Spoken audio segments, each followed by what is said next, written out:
I would love to hear what you guys would want me to talk about, though. I have a few things on the docket so far, including gambling. NBA, I think is rigged now. I used to be one of the staunch defenders of the NBA. Now I'm realizing these niggas I ain't gonna lie to you. Them parlays done kill the whole league, man. Parlays done kill the whole damn league, bro. And the players who act like they're unaffected, I think we could now all admit that there's a lack of passion from these players. They're playing for max contracts. They're playing to stuff the stat sheet. I don't think these niggas care about championships no more. I think it's very few and far in between that these guys care about championships. Number one, they jump from team to team. They're just dick hopping. Okay, whatever the hot team is, they're over there. And I really personally just don't believe that these new crop of players are incentivized by winning as opposed to playing good. And now you might say, well, playing good equals winning. Not all the time. I think they're all about making sure they get their max contracts. And I could see when the only motivation, I'm not saying it's not a motivation, money, when that thirst for immediate money is always the thing that's driving sports, and especially now with the NBA. The NBA is very bad. I think ESPN is pretty horrible. If you watch ESPN, they got lines going underneath the bottom. Shout out to Pat McAfee. I'm glad for all of his success. But if you watch Pat McAfee, essentially, that's a gambling show. They're talking lines. It's like a Vegas insider show. So, they're trying to like convert it to the regular sports fans. But you've realized that these days, and I don't know how it plays out in the ratings, shit, I'll tune into a game only if I got money up. So now it's really turned into a gambling league. So I'm not that surprised when I see the players doing it. It's only so much. I met this player while, he was waiting outside YB's locker room the other day. Plays for the Eagles. And the first, they just won the championship. The first thing we talked about was parlays. So gambling, I believe, is completely changed the spirit of what sports is. I'm not saying gambling hasn't always existed when it comes to sports, but these days, it seems like the main focus. Niggas will show up to the game just to hope they put in a player prop gets the over. You get what I'm saying? And they'll heckle those people. They send DMs. And I think ESPN and also the league kind of accepting it just makes it where it's natural for the players to be doing some fuck shit. All right? Now, if you guys are saying, what am I talking about? And welcome to everybody who's joining in on King Academics and also on The Academy. It was announced by the FBI Director, Kash Patel, that there is a sweeping indictment that involves a bunch of former NBA players and coaches, but also including and up to the Mafia, La Cosa Nostra, okay? And essentially, they basically claim that all these people were into illegal gambling. And it wasn't just betting on games, and, obviously it is particularly barred that if you play a professional sport, you can't bet on said professional sport. So not only that, but apparently some of these guys, and I got to imagine they knew this was coming because some of them were running illegal poker games. And by the way, a lot of like rich black dudes play poker, but they were setting shit up where niggas had contact lenses that could see through cards. They had this shit like next level. You get what I'm saying? So anyway, let me play what Kash Patel said, and I'll try to speed through it because I know he could probably be a little bit long-winded. Damn, it was 36 minutes. Jesus Christ. Let's get straight to it. Good morning, everybody. My name is Joseph Nocella. I am the United States Attorney for the Eastern District of New York. I'd like to welcome you here today. In addition, we have with us today FBI Director Kash Patel, FBI Assistant Director in Charge Christopher Rea of the New York Field Office, Special Agent in Charge of the New York Field Office Leslie Bakshi's, New York Special Agent in Charge of Homeland Security Ricky Patel, Newark Special Agent in Charge of Homeland Security Michael McCarty, Police Commissioner Jessica Tisch, Chief of Detectives Joseph Kenny, and the Executive Director of the Waterfront Commission, Phoebe Sorrell. I'm now going to turn the podium over to FBI Director Kash Patel. Good morning. Today we are here in New York to announce a historic arrest across a wide-sweeping criminal enterprise that envelops both the NBA and La Casa Nostra. The men and women up here. Now, we got to keep it a bean, right? Shout out to Cash Patel, right? I like him. I think he's a funny guy. You know what I realized about Cash Patel? He gonna lock up every sports betting gambler, jaywalker, shoplifter. He'll lock up everybody but them niggas on the Epstein list. We got to keep it a bean, okay? He got no interest in that. He's like, yo, find me a crime, and we'll go find that person who did that crime. And they're like, yo, what about this crime right here? What y'all talking about? I don't know what y'all talking about. I don't know what y'all talking about. Epstein what? What Epstein you talking about? So that's his thing. And I would imagine for the rest of the time that he's the FBI director, he's going to announce mad indictments, just none that got to do with Jeffrey Epstein. Standing with me represent a small portion of the leadership team that brought profound justice in an era that needed it more than any. I'll just highlight some of the details in the case and the FBI work, and then you'll hear from the others. But as you now know, individuals such as Chauncey Billups, Damon Jones, and Terry. Now, Chauncey Billups is a NBA champion, I believe. He used to play for the Detroit Pistons. He won a championship with them. Here, we're taken into custody today. Former, current NBA players and coaches. What you don't know is that this is an illegal gambling operation and sports rigging operation that spanned the course of years. The FBI led a coordinated takedown across 11 states to arrest over 30 individuals today responsible for this case, which is very much ongoing. Not only did we crack into the fraud that these perpetrators committed on the grand stage of the NBA, but we also entered and executed a system of justice against La Casa Nostra to include the Bonanno, Gambino, Genovese, and Lucchese crime families. And you'll hear more about those details today.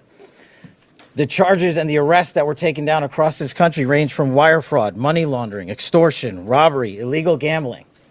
This FBI will leave no room for any perpetrator of crime across this country. You hear Except for the niggas on the Epstein list, man. Hear a lot about our work of defending the homeland and crushing violent crime. Well, this work is also representative of a colossal portion of the FBI's mandate to keep America safe and to keep our entertainment industry fair and secure. The men and women that are standing up here today worked tireless hours, days, months, and years. And the fraud is mind-boggling. It's not hundreds of dollars. It's not thousands of dollars. How much is it? It's not tens of thousands of dollars. It's not even millions of dollars. How much? We're talking about tens of millions of dollars in fraud and theft and robbery across a multi-year investigation. And we could not have done it without our interagency partners that are before us today. The NYPD, HSI, and teams of law enforcement officials from around the country made this day possible. It takes a team to bring this kind of justice, sweeping justice, into the halls of the United States courtrooms, where our brave United States attorney has. All right, man, get to the facts. Bring you accountability. And yes, they will have their. And you can bet on that. Fraudulent bets, mostly in the form of prop bets. Okay, so let's listen to some of this, illegal gambling and some of the other stuff that they supposedly caught as crime. Would pull themselves out early. Here we hear. Blaster, Damon Jones, a former NBA player and coach, and Terry Rozier, a current NBA player.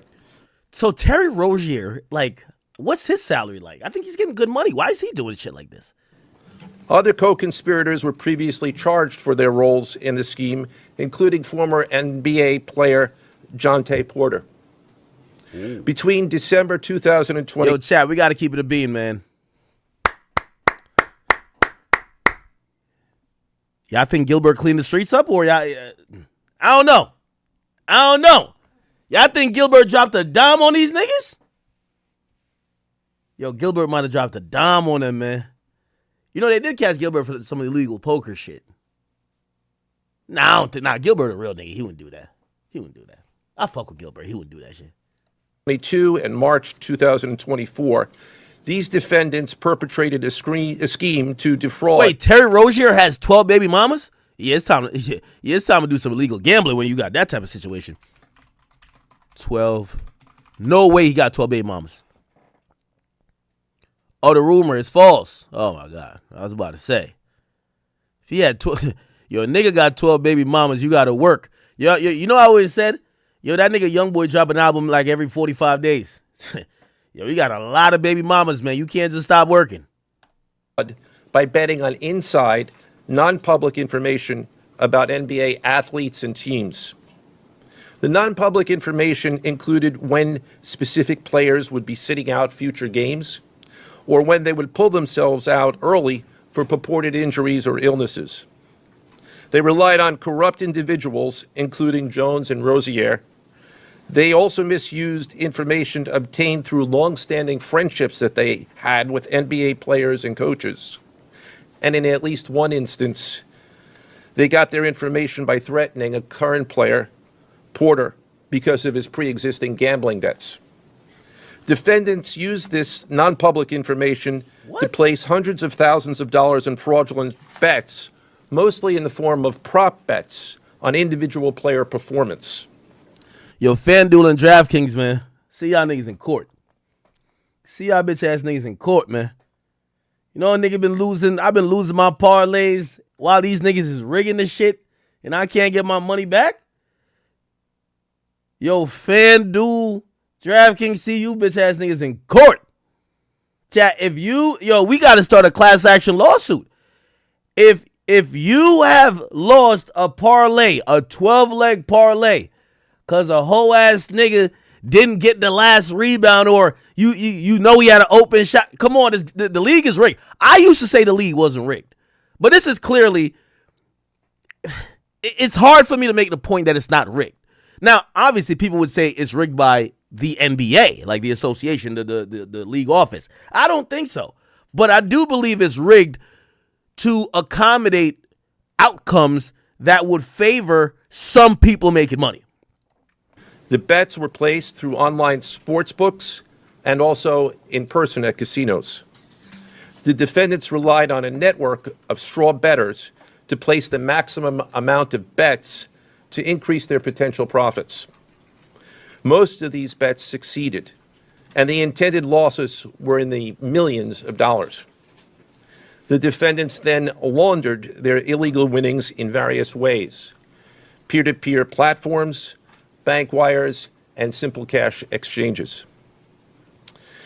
The indictment details specific examples where the defendants profited from illegal gambling and illegal betting on various NBA games about the performance of players on, among other things, the Charlotte Hornets, the Portland Trail Blazers, the Los Angeles Lakers. Chat, and I hate to pause it all the time, but listen, one thing I realize about America, it's a few things that you realize the haves, because it's always the haves versus the have-nots. They want a monopoly on, right? Like, even when it comes to the idea of weed.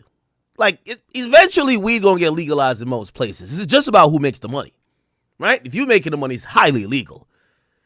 If it goes to subsidize the state, and then there's a couple big wig guys that get their bids in first for the dispensaries, oh, it's legal now. You get what I'm saying? It's all good when, it's the casinos robbing you blind. But it's bad when, you got mad money and you got millionaire friends and you just invite them over to your house and you taking a rake. So it's really all about who makes money. And that's a lot of what crime is in America. The idea of legality is just about who gets to profit off what action. If you want to profit off of it, it's illegal. If the government and the rich people who end up being these guys who are donors to these politicians profit off of it, oh, it's legal. Ain't that interesting? And the Toronto Rangers. Each defendant in the NBA basketball gambling case has been charged with conspiracy to commit wire fraud and conspiracy to commit money laundering. Now, I would like to turn to the other case, United States versus Aiello, the rigged poker game case. Now, this Beginning is as early as 2019, the defendants in this case orchestrated a scheme to use wireless cheating technology to run rigged poker games across the United States, including in the Hamptons, Las Vegas, Miami, and Manhattan. The scheme targeted victims known as, quote, fish, who were often lured to participate in these rigged games by the chance to play alongside former professional athletes who were known as, quote, face cards. The so-called face cards included the defendant Chauncey Billups, who at the time of the scheme was a former NBA player and is currently the head coach of the Portland Trail Blazers, and also Damon Jones, a former NBA player and coach. What the victims, the fish, didn't know is that everybody else at the poker game, from the dealer to the players, including the face cards, were in on the scam. Niggas say including the face. Oh, the face cards are like people like Chauncey Billups. I wonder what Chauncey gets out of this. Chauncey Billups' career earnings. How much money has he made? I know he's made a good amount of money as a player. How much he made as a player? Let's see. Wait. What the fuck is this? Come on. Let me refresh. Career earnings. Here we go. He's made $106 million, and this is just as a player. What's his career earnings as a coach? By the way, he was an NBA champion, NBA second team player, and a third team player twice. I don't know if you guys can see it over here. Wow. So he's probably made, I don't know how long he's been a coach, but he's made $106 million. Probably made like 120, right? Do you think he ran through that money? There's no way he ran through the goddamn cash that quick, right? Once the game was underway. Because I got to think, these are tactics. Let me tell you this. I will say this. When you're a basketball player or even really an entrepreneur, successful person, the reason why gambling is attractive to you is because competition and that rush and risk are all associated. To be an entrepreneur requires you to understand and embrace risk. That's why, well, let me not get that. But so usually people who are entrepreneurs or people who then make a lot of money, they are attracted to things like gambling, right? But it's usually, hey, no, like at that point, you're not saying I'm gambling to get rich. You're gambling really for that rush, that dopamine. Of course, you want to make money. This shit right here is just flat out cheating, right? Because they're describing a poker game where these motherfuckers got, like, you think this is like the movie Superman. They got X-ray contacts. Which, by the way, the first thing when I thought about when I seen this, I said, what the fuck? They got X-ray contacts? Oh, hell nah. I'd be a menace out here with some X-ray contacts. Nigga, that's some Elon Musk shit. Let that nigga out of jail and just release it to Amazon and I could buy the X-ray contacts. Chat, what would you do if you had some X-ray contacts? Keep it on it. You walking around, you seen under all the hoes' clothes. Is that like abuse? I don't know. You know what the best superpower would be? If you could, like, it would be time travel, right? Definitely time travel. Because I'd win the lottery like 50 times. I'd win the lottery. You know, they'd be like, yo, the lottery is at $3 billion. I'll just wait till the day when nobody hits and go back to the day before and then hit it. And I'm back. I'll be blowing money fast. Yo, they had X-ray. Y'all think I'm trolling. Y'all think I'm trolling. I'm serious. X-ray contacts, gang. Here we go. Listen to this shit right here, chat. I think that dude's going to talk about it, but let's get to it a little bit quicker on this clip right here. X-ray fucking contacts. I can't fucking believe it, bro.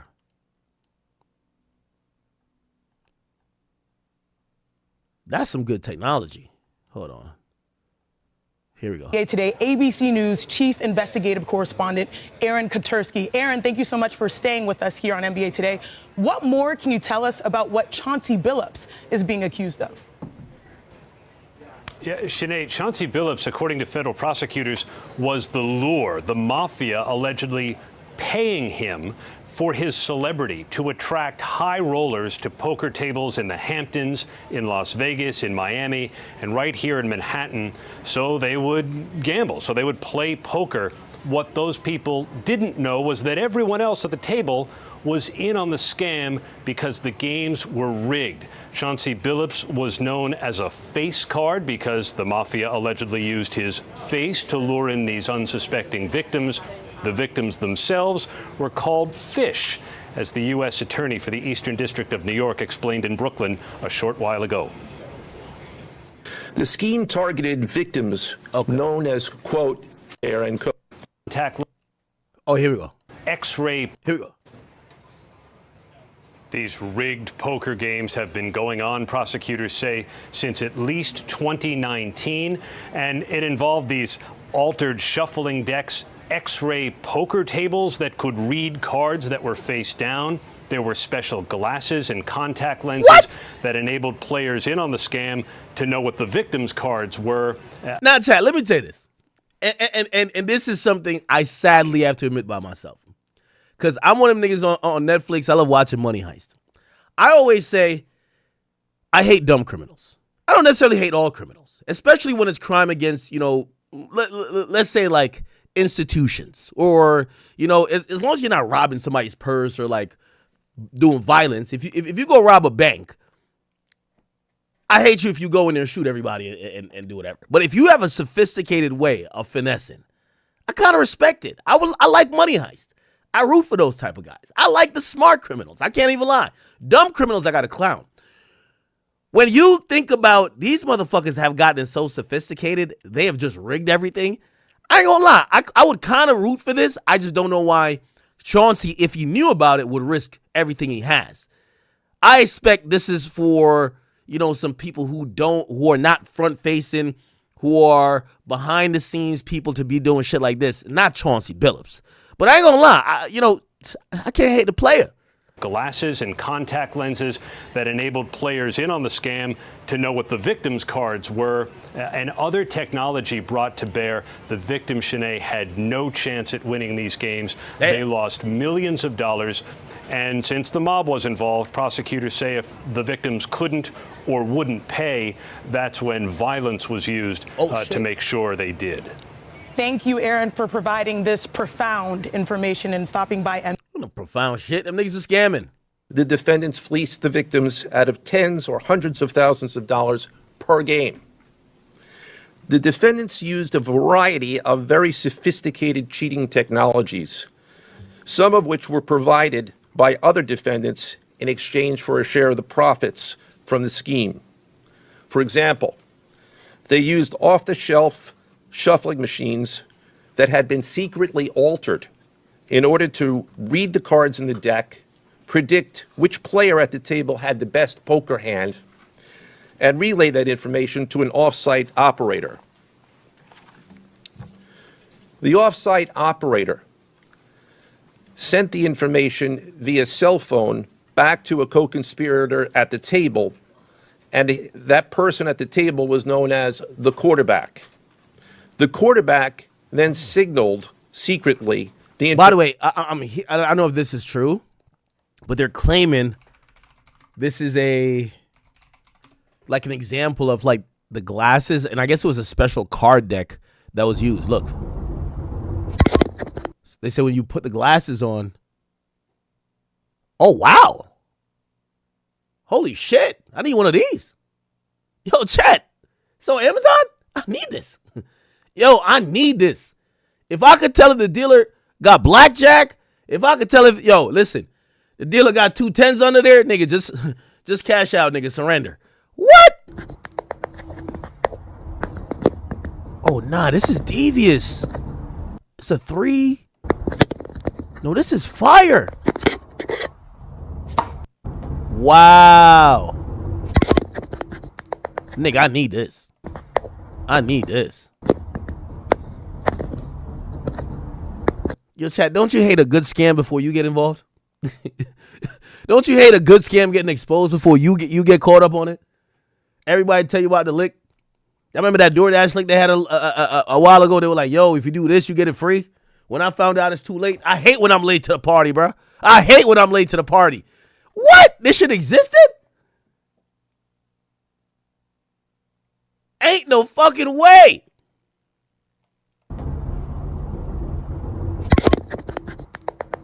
Somebody said don't let 21 Savage see this shit. Nigga, he probably the one who gave it to Chauncey Billups.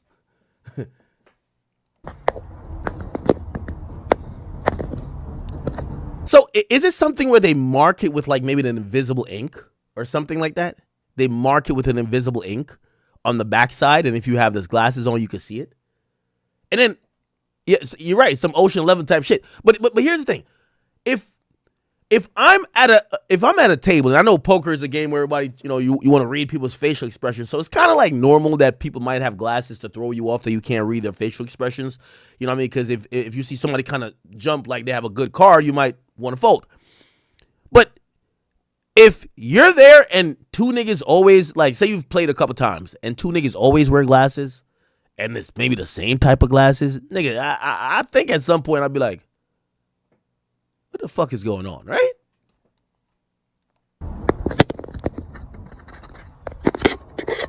My bad.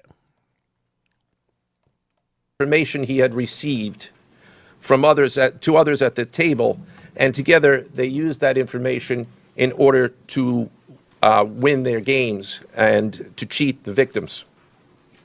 Defendants used other cheating technologies such as poker chip tray analyzers, which is a poker chip tray that secretly reads cards using a hidden camera, special contact lenses or eyeglasses that could read pre-marked cards, and an X-ray table that could read cards face down on the table.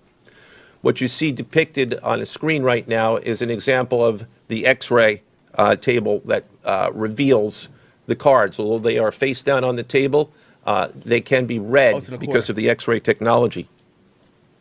The Mafia, specifically members and associates of the Bonanno, Gambino, and Genovese organized crime families, had pre-existing control over non-rigged, illegal poker games around New York City.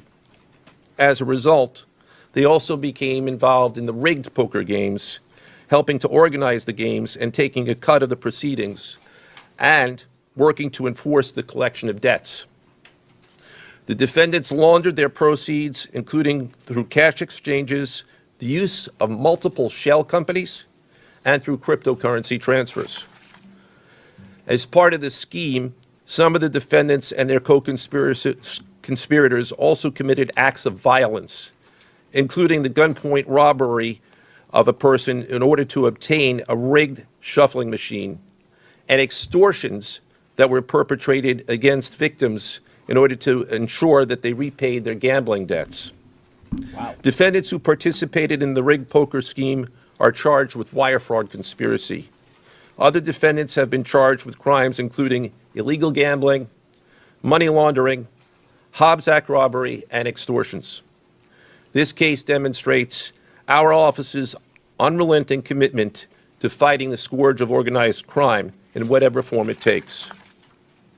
I'd like to conclude my remarks by thanking the incredible hard work of our law enforcement partners, including the FBI, Homeland Security, the NYPD, and the Waterfront Commission.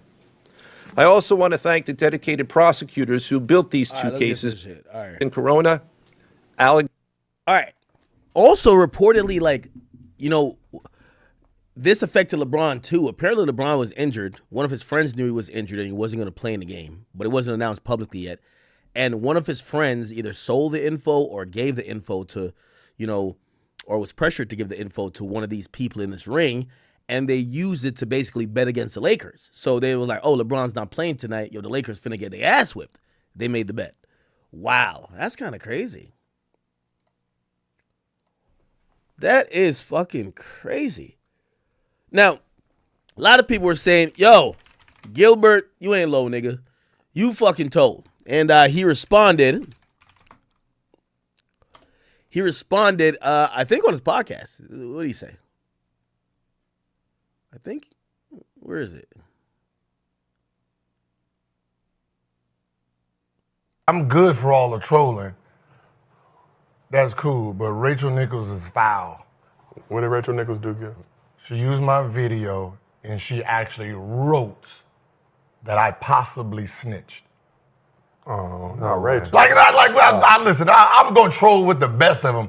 But to ask that question, no, she didn't do that. because then it makes me really want to, like, first of all, two of them niggas is gambling on NBA. One is throwing poker games and robbing his friends. Ain't got shit to do with me. Oh, shit. I'm going to tell on this nigga. Wow, I'm going to tell on him. Like, yeah. You know what I mean? My case is all a whole bunch of Igors and Igors. Right? And I don't like this, what's going on. I see the word mafia. Yeah. But the only faces I see is Negroes. Yeah. That is true. Not Crenshaw Mafia. NBA. You know what I mean? It's NBA. Like, wait a minute. Hold on, man. Like, How the hell did the NBA link up with the mafia? NBA players link up with the fucking mafia? What the hell's going on? what's going on here? What y'all going on? What the NBA do to y'all? Brother polite. Brother, that's I had to brother think about it. knowledge. It's mafia, but it's just local. You've been black. around brother knowledge. You've been Just around local brother. black. Been around brother The knowledge. international crime bosses, blacks. Right. Okay. You need a face. They don't got jumpers. You need a face. You need a They don't got jumpers. None of them gave Kobe Like I'm gonna 60. sit like, look, I You seen them face. Okay. Now, there's some examples of supposedly some of this rigged behavior. Okay? This is one of the examples. Let me see if I can find it. So, Terry Rozier, this apparently, you know, he would tell people, yo, I'm about to have an under. You know what I mean? So, like, anytime, or like he'd be like, yo, I'm going to have 3 turnovers when it probably says the over or under is 1 or 2. And he would go there and do some stupid shit. So look at these plays, and you tell me if this looked like normal play. Now, granted, they're clipped up, so, you know, maybe there's a little bit of context loss. But a lot of people said that it's fucking blatantly clear this nigga was working. Check this out. And the meter's still running, That's him. Look, that's him. Look, he looks at this player, looks at his teammate. Look what he does. Look, he looks at him again. He just kind of loses the ball. Okay. Nigga hits a 3. He doesn't even contest the 3. Oh, wow. Here's another one. He's going through. Now, that could have been a actual pass because this guy, he jumped the route. And he turned it over. Turn it up. But you don't want to play it too free, especially against the Miami Heat. I can tell you, hey, you don't like playing in Miami? It's an air ball. Oh, damn. Looked like he was trying his best either to score or miss. Maybe it was on attempts, right? The ultimate teammates and sacrifice so much. God damn. Rozier on the show and go. This thing is just ass. Empty corner 2-man game. Rozier with a 3. Anderson with a rebound. Rozier relocates for another try. Well, that was awfully. Was he trying to miss it? Someone said all the FBI had to do was follow me on Twitter. I knew Chauncey Billups and Terry Rozier were gambling years ago. Let's see what this nigga knew. Said Terry Rozier had no props listed all day.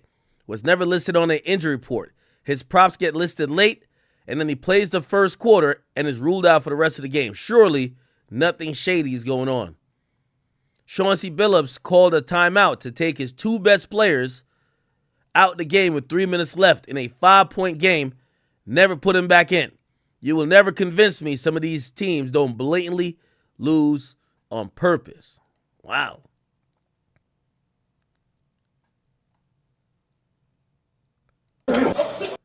God damn. Oh, niggas. Oh, shit. Oh, niggas think Malik Beasley's doing the same thing. Who else is in on this? Wait, they work for these niggas? Oh, these are the guy from the movie, right? They played the mobster movie.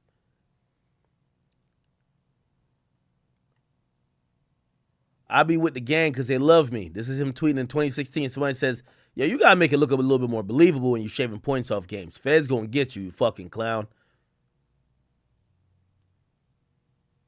Damn. They say this is Terry Rozier seeing Chauncey Billups pull up to the prison basketball court. Oh man. You switched up, stay on that side, man. Number Memphis over here. Memphis, yeah, you know what happened after every dub. Tell them 1-2 on that. Big. Oh shit. By the way, Ja is not involved in this. Ja just an NBA YoungBoy fan. From those. ESPN quietly removed their ESPN Bet logo during a segment on it. Yeah, I need some refunds. Days are obviously long behind us. You hear a lot about legal sports gambling on this show. The Bussin' Boys, obviously sports gambling is a huge part of what you do, so we put those all out there as a preamble because it might be in the back of people's minds, and we acknowledge that this is a different time and place. However, there is a fine line, not so fine. There is a bold line that obviously has to be drawn. But it was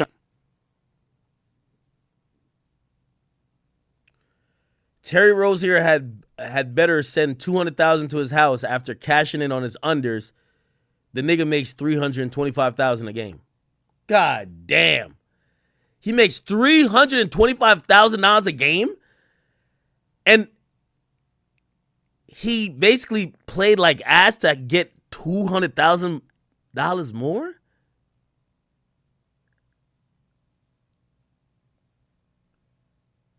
And said Gilbert was snitching in that room, man. He said, bruh said, oh yeah, Terry Rozier, Chauncey Billups, Damon Jones. He got that Young Thug meal in there. Holy. Somebody said Terry Rozier and Chauncey Billups arrested, but Shohei Ohtani walks free. Holy.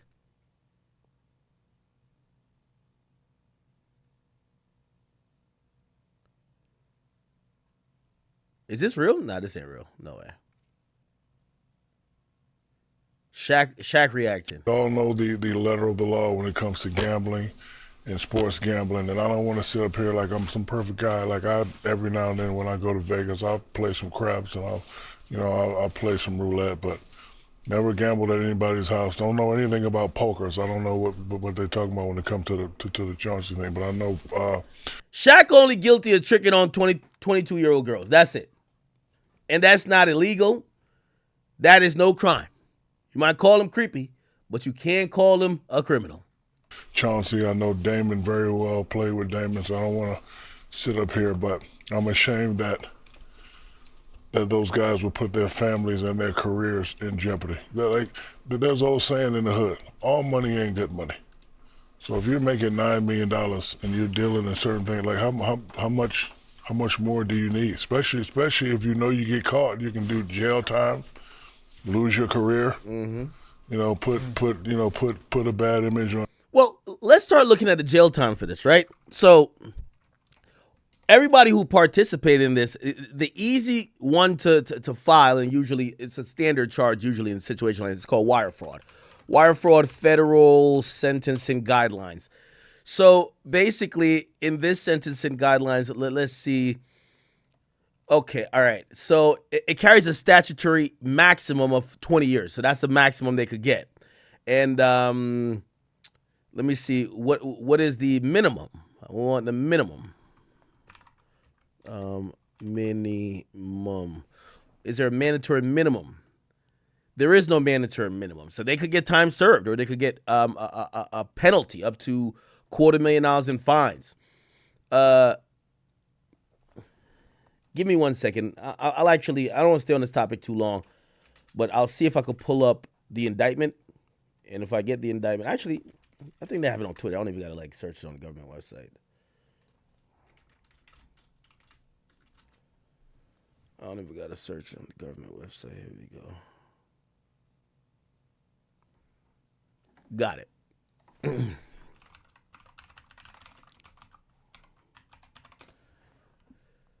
All right, so I think we got all the juicy details about all this shit. What is this? Damn, the FBI is going crazy. FBI just raided a popular Democrat and homelessness activist from Charlotte, Cedric Dean. He was running a healthcare fraud scheme. What?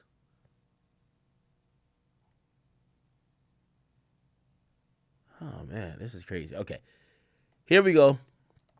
This is the indictment, right? So we got Chauncey Billups here. Anybody else we know? By the way, how come there's so many people on this indictment? Okay, we get it. We know Chauncey Billups, but I want to see who Zen Who is. Who's Zen Who? Where's Zen Who? Where's Horatio Who? Like, where are these motherfuckers? Why don't they get like the fucking perp walk, the embarrassment of their mugshot and their face on TV? What about these guys? Okay, we see Damon Jones. Who knows? Pookie. Okay. Sophie Way. There's a mad. I ain't gonna lie. There's mad Chinese people in this, but Chinese people usually be in a lot of gambling shit. I ain't gonna lie. Okay. So let me just kind of go and hear all the defendants. Okay. John Gallo, who's a member of the Gambino crime family. Wow. Wow.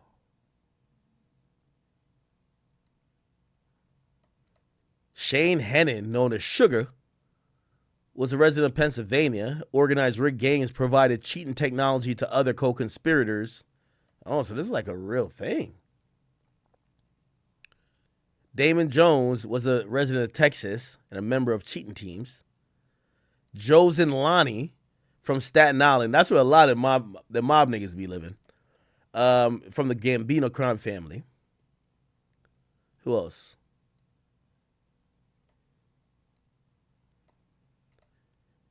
Nicholas Minucci from the Gambino crime family.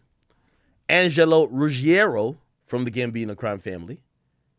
Some of them from Islip, New York. Okay.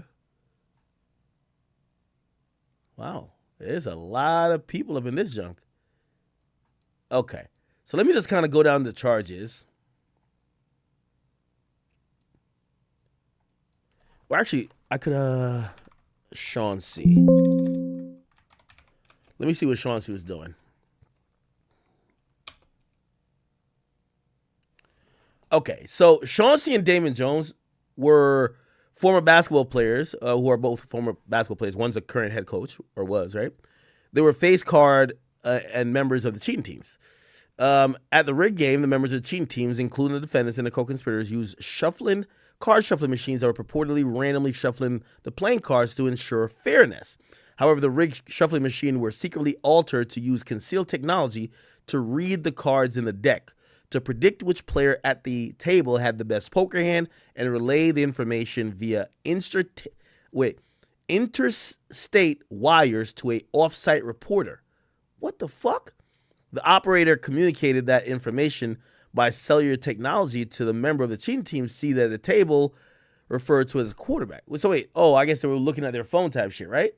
Who use secret signaling. So I guess one guy would be the quarterback. He gets the card machine, reads the cards, sends a signal to like somebody in a remote place, says, yo, seat 5 has the best hand.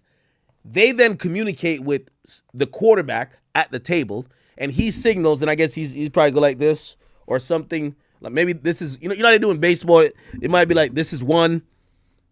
It might be like, this is 2, this is 3. And it means, and I guess you're signaling to your other teammates who has the best hand, right? The operator communicated whatever, and they used secret signaling to share the information with the other members of the cheating teams playing the rigged games. The information was used from the quarterback to defraud victims who thought they were playing straight illegal poker games. What? They were playing. It was still illegal. Whatever. Okay. Anything else? Okay, they got the rigged machine from Shroud, and Chauncey got one too. And then this is okay. So count 1 is wire fraud. That carries 20 years, right? Count 1 is wire fraud. Count 2 is operating an illegal gambling business. Now I think this carries like 5 or 10. I don't think it's like a huge charge. So, but we'll see. Let's see how much. Yeah, up to 5 years per count. Yeah, up to 5 years. So illegal.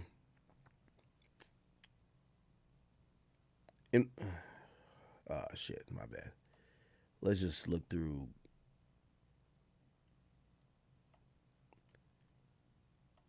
I think it's 5 years. I just seen 5 years. It says 5 years here. It says federal. Oh, yeah, I can't see it. Sorry. Up to 5 years for count. So they're facing 20. Let's just think about the big charge. So wire fraud, they're facing 20. This would fold if they get found guilty. This they'll fold up onto the other one. What's count 3? Operating an illegal gambling business. That's kind of like the same thing, right? Okay. So it's just a separate count for other people. Okay. Then count 4 is money laundering conspiracy. How much does that carry? Money laundering conspiracy sentencing guidelines federal. And that carries up to 20 years. So they're still facing 20. So really, pretty much they're going to be facing 20. And I think there's a count 5, Hobbs Act extortion conspiracy. I don't think this carries life either. Hobbs Act extortion conspiracy federal sentencing guidelines. This carries, let's see, how many years? Okay, maximum is still 20 years. So they're pretty much facing 20 years. Count 6, same thing. Count 7, same thing. So unless, and by the way, it looks like I don't think any of these would be like the basketball players. It look like they robbed some people, right? Or like they forced them to pay or they extorted them. And yeah. Okay. All right. So these guys are facing 20 years. I would imagine that because they're not facing life, and this is kind of how it works in federal court, just because federal court, it's, you know, they usually have non-bondable offenses, and obviously it depends on your criminal rap sheet. Like, for example, Dirk, murder for hire, they're never giving him a bond, ever. They won't give him a bond, right? Because the mandatory minimum sentence is life. So why would we give you a bond that if you blow trial, you know you're not getting out, and in reality, you don't have that much incentive to show up to court because you're facing life, right? So you might decide to run. So these guys are going to get a bond. They're going to get a bond. Okay. All right. It's fucked up, but it is what it is. NBA's rigged, y'all. NBA's rigged. Okay. Now, let's get into the Julio Foolio case, chat. If you guys don't know, the Julio Foolio murder trial has started, and it started in a weird way, right? It started in a weird way. And now, you know, we're going to get really tapped into this, even though I think we kind of know all the details. We have 4K camera footage of exactly what happened. It was a group of like 5 or 6 individuals. They stalked and hunted Julio Foolio like he was prey.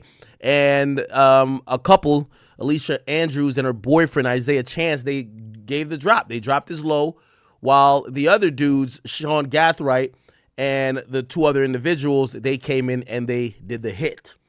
Now, we've seen the dudes running up. We've seen the dudes hopping out the car. We've seen them firing the shots. We've seen grisly photos of, you know, clearly Julio Foolio was in the car, but he was trying to jump in the back seat.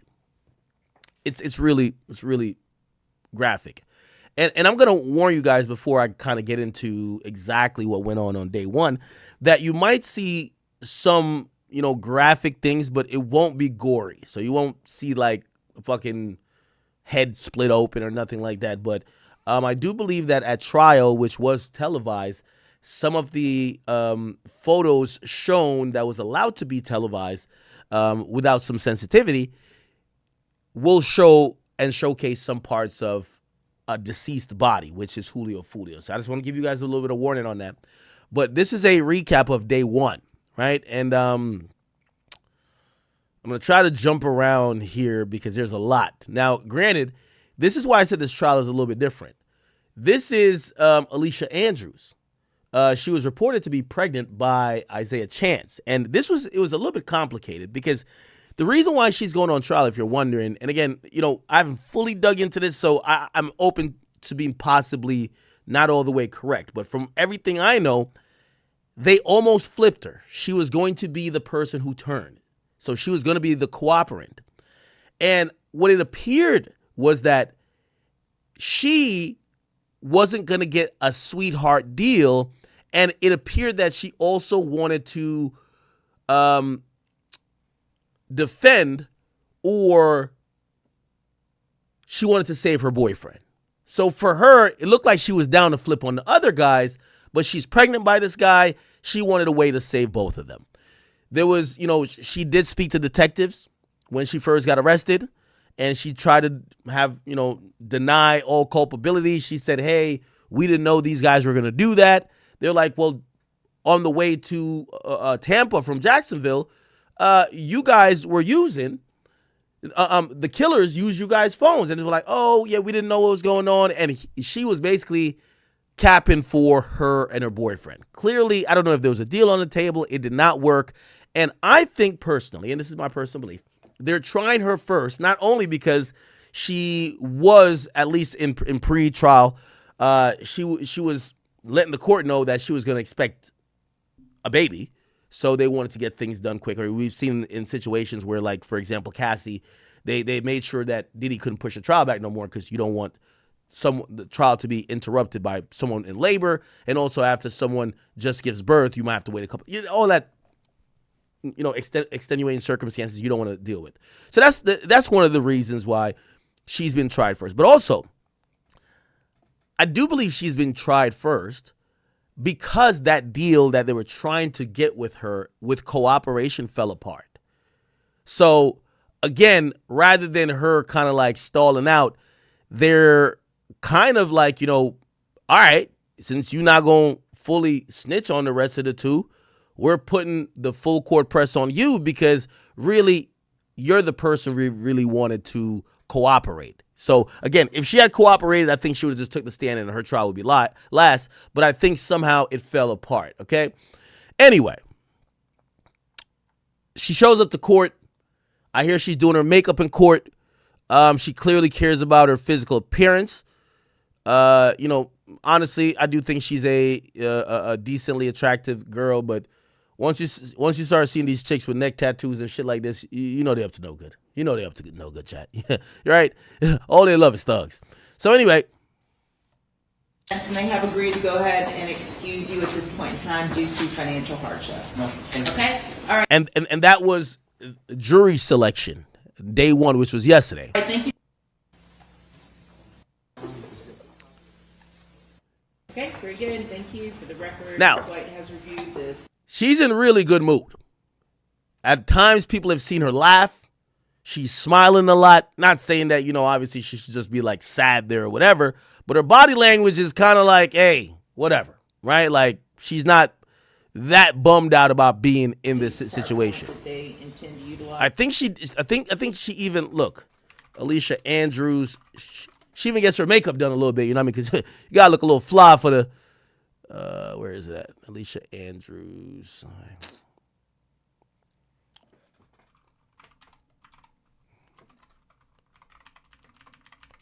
So I can find it. Oh, here we go. Okay. Okay. All right. So that's.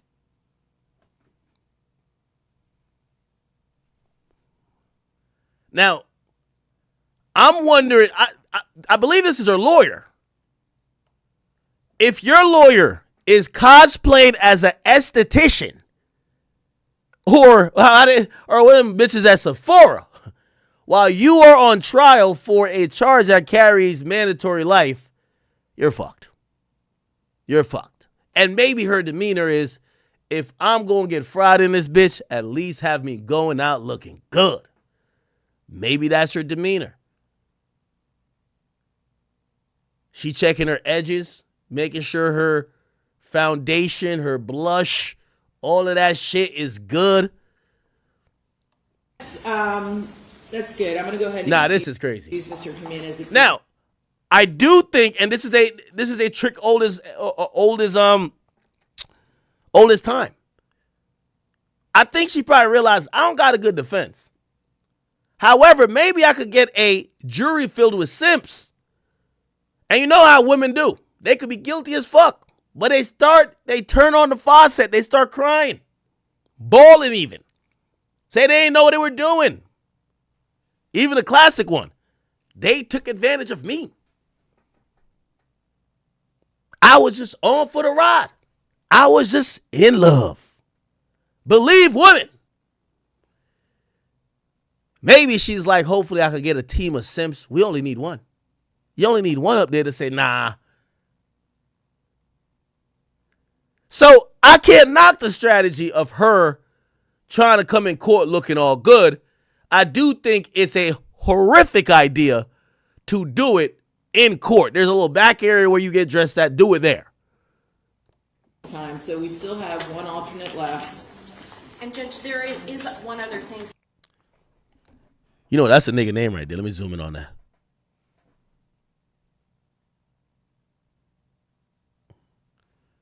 Does this say gutter? Chat, what's on the neck? This a hood bitch, man. This is a hood bitch, man.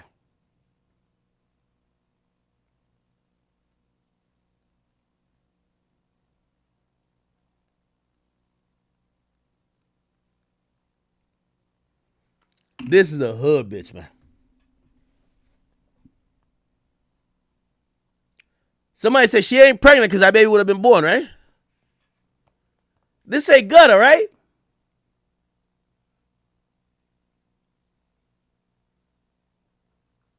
Whatever they say she did that shit, man. Some of the witnesses that are going to be testifying. Any bitch that would tattoo a nigga name on their neck will set you up. That's a fact. I see gutter. You see gunner? Oh, hell no. Some of it, which includes victims and eyewitnesses. Isaiah Chance. His name is Gutter Zay. Oh, man, she a down-ass bitch. They call him Gutter. That's why she ain't snitching. Yo, a true ghetto love story. I love this. She gon' take it to the box. She got a nigga name tatted here. Yo, I ain't gonna lie. That nigga must have been slanging some. Yo, he was slanging that life imprisonment cock on her. Like, you know, in them 30 days between them capturing the nigga, he was fucking her like it was going out of style. She got his name tatted and she ain't snitching on him. I guarantee, if they said we'll give you and him immunity, she snitch on the rest of the niggas like it's nothing. But she ain't snitching on her gutter. Not Gutter Zay. Not Gutter Zay. Yo, chat, I need a bitch this stupid. Fuck. God damn, man. Where you find these hoes at, man? I need a bitch this dumb. I need a hoe this dumb. I don't even want no chick that could think too much. What the fuck? I need a dumb chick like this. This is the type of chick, you just clap the nigga, the cops pull up behind you, you throw the hot gun on her lap. She's like, I love you. I'm gonna take the charge. Yeah. Take that shit. Chat, I need a stupid ass bitch like this, bro. God damn. Yo, if my daughter do some shit like this, man, I'm disowning her, bro. Chat, does she have a baby? Yo, chat, don't you like when you find a stupid ass chick that just, this is one of them ones.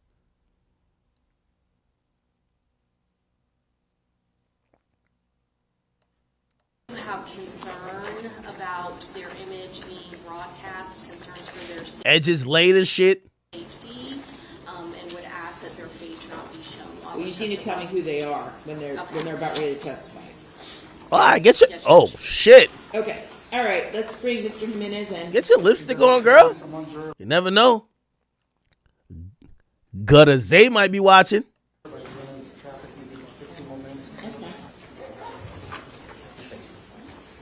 Yo, chat, get you a stupid ass bitch that will help you commit murder versus your ops.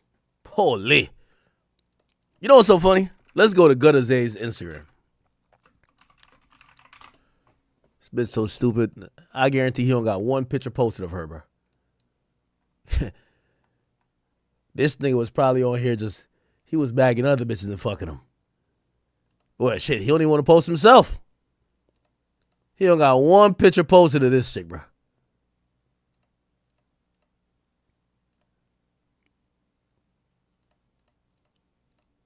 I love a delusional bitch. Holy. She about to do life for this nigga. Grin and shit. I'm also hearing it was Fox 13 this morning when they were reporting about opening statements. I think they reran an interview with Mr. Malcolm and Mr. McCline. Yo, this that type of love Diddy thought he had with Cassie, bro. Cassie snitched on his ass. She over here, she about to take it to the grave. Talking about the evidence. What is it? It was Fox 13 this morning, aired your interview. And I just have concerns that the jurors overheard. They have agreed to go ahead. Okay, let's get back to this. During opening statement.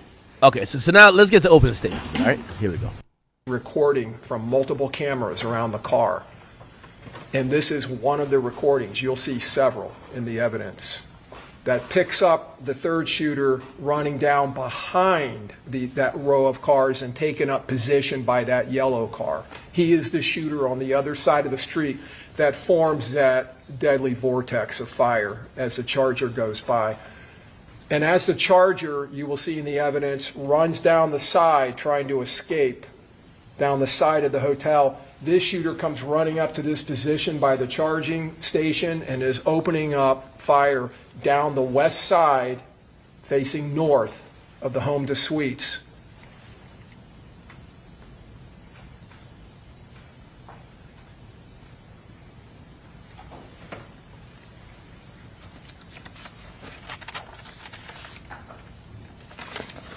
Okay, let's get to when they're like identifying the people. Here we go. In disregard of anyone that may be in that. Here we go. And not two shooters, but three to create that vortex that the evidence proves to you with high power. Yeah, this bitch on some doodle bob shit. What the fuck is she writing down? What the fuck is she writing down? Nigga, she better be writing down her last order before they fry her ass in the electric chair. What the hell is she writing down, chat?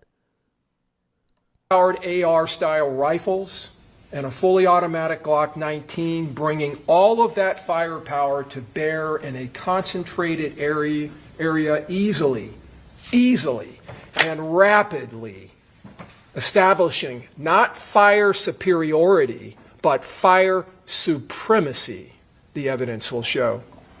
Firing, as you saw in that last photo from the Tesla video, with absolute impunity in disregard of anyone that may be in that area. The majority of that fire you will find in this case was funneled directly into the passenger compartment of the Dodge Charger. And every single one of the rounds that were fired that night, every single one of them was dripping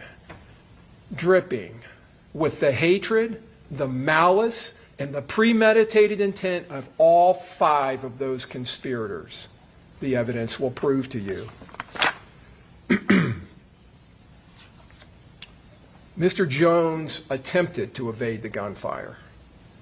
He was leaning up against the dashboard. You may have seen in that photo, on those videos, but you'll see it during the trial. Look for it. His feet are up on the dashboard. He's leaning back. He's on his phone. The evidence will show trying to find a hotel, trying to find lodging for them. He barely has time to pull his feet down. The evidence will show he attempted to jump into the back seat, to go through and across the center console. Before he could do that, one of these rounds smashed into his chest. And that round tore through his heart, through his lungs, and through the largest vein in the body, the aorta, a gigantic artery that supplies blood up and down your body. And when he turned and kind of flipped over to try to crawl into the back seat, he took two more rounds to his back. Those rounds ripping through not only the muscles of his back, but into his liver. Whoa. These shooters. It's kind of crazy that, ballistics are so good that they know what shot hit what part of his body at what time and how the damage was subsequently escalated till he died. Wow. And it was probably like dozens of rounds fired. Leveraged, surprise. They leveraged it in this attack to make sure that Mr. Jones didn't stand a chance, to make sure he couldn't evade this attack. Not this time. This time he was going to be killed. They took full advantage of this ambush that they had planned. And you saw in that evidence the determination of these shooters, the assault team in this conspiracy. They didn't stop firing when the Charger went through that vortex. They kept firing all the way up the side of the hotel as the Dodge Charger fled, almost a block away. That last shooter you saw in the Tesla video, opening up fire, rapid fire. And as I said, firing with impunity. This was a perfect ambush spot because Mr. Jones' car was stuck. He couldn't go backwards because his girlfriend's Hyundai was behind him. To the left was a parked car next to the beams of... Oh, wow. His girlfriend. Oh, his girlfriend was behind him. I didn't know that. The portico. On the other side was the hotel. A hotel. And on the other side of the wall in the glass of that hotel was high-density humanity. That didn't stop these killers. That didn't give them any pause for concern. You're going to see in the evidence impacts around that portico, numerous windows that are blown out in the front of that hotel. And not only in the lobby and in the front of the hotel, up and down the west side of that hotel, impacts. Impacts through windows that coursed through hotel rooms where people were sleeping, families. That hotel was packed with people. Parents there with their student, all children. It wasn't immediately. When that Charger finally comes to a halt, bullet riddled, they realize that Charles Jones is gone. And they also realize that they both have been impacted. They have both suffered gunshot wounds. They flee out of that Charger, and they flee immediately to the west into the Holiday Inn because now they don't know where these killers are. They don't know if they're there or not. So they flee and they run into the hotel. And you're going to see in the evidence, their flight leaves a thick blood trail and a very obvious blood trail. They run in, they get on an elevator, they go to the third floor. When law enforcement respond, and I'll talk to you a little bit about that, the confusion that was caused, they go to the area where the Charger is. They see the blood trail. They don't know if that's victims. They don't know if that's shooters. They go into the hotel thinking that they're going to be coming face to face with shooters. They go up the elevator and they go onto the third floor and they find Mr. Edwards and Mr. Norris laying on the ground, bleeding. Camilla Bentley, you saw in the panic between her car, or the car she was driving, the Altima, and Miss Turner's Hyundai. One's backing up and one's going forward, and they collide going out onto McKinley, back in Cubby, eastbound. Mr. Spot in the parking lot. He follows her, not knowing who she is or what her part of this is. Down here at the bottom, my official birthday party, June 22nd at Club Teasers, and gives the address. So he is making it very well known when he puts this promotion out where he's going to be, what address he's going to be at, and when he's going to be there. Listen, it got to be like a scary thing being a nigga in beef. Because at a certain point when you're famous, you got to tell people, hey, come meet me here because I have to work. Now all your ops might be sitting there waiting for you. They might be in the crowd while you taking pictures. You on stage. They might got their gun. They're in there. They're waiting to kill you. Got to be a little bit scared, right? This is another flyer that he put up. 8 p.m. to 3 a.m., June 22nd at Teasers. He even puts a photograph here of Tampa. My Airbnb pool party. DM me for address, and my official birthday party at Club Teasers gives the address. I'm not gonna lie, I've never seen somebody give his low away like this. You know how people are like, yo, Pop Smoke gave away his low accidentally when they posted a picture of a bag, and then that shit had the address. This shit, the nigga was like, come meet me here. Address again. Advertising it. There's the defendant sitting right over here at counsel's table. Oh, here we go. This is a message that she sends, and you see on the top there, oh, that's red. That is her Instagram account. You will find that. You can see on the top right her registered email to that account, verified Alicia Andrews 72 at yahoo.com. She sends that this message on June 21st. That's Friday at 10:52 UTC. That's early morning the 22nd, or earlier that day, sorry. UTC, if you're not aware of that, is Universal Time Code. It's Greenwich Mean Time. Could I book for the murder? Date you need? Tomorrow, but what day do you have available? How many bedrooms? Like 2. Logistics. This is the beginning. She's trying to find lodging. Yo, fuck what she got going on. She going to jail. Who is this? Yo, chat, who's the lawyer, bro? Who's the lawyer? Y'all could tell a lawyer probably told her, like, yo, shorty, you cooked. But, like, I could make sure you look good in court. I could do your makeup on the breaks. I get you some blush, some lip liner, you know what I mean? Get you some lip gloss. You know what I mean? I get you right. But she's cooked. She's cooked. Who is this though? Let's focus on the glass half full. Fuck what she got going on. She's cooked. Who's the lawyer? Trying to find. Wait, the lawyer got a nose ring? Oh, this is my type of lawyer. She a freak. I need me a little freaky lawyer.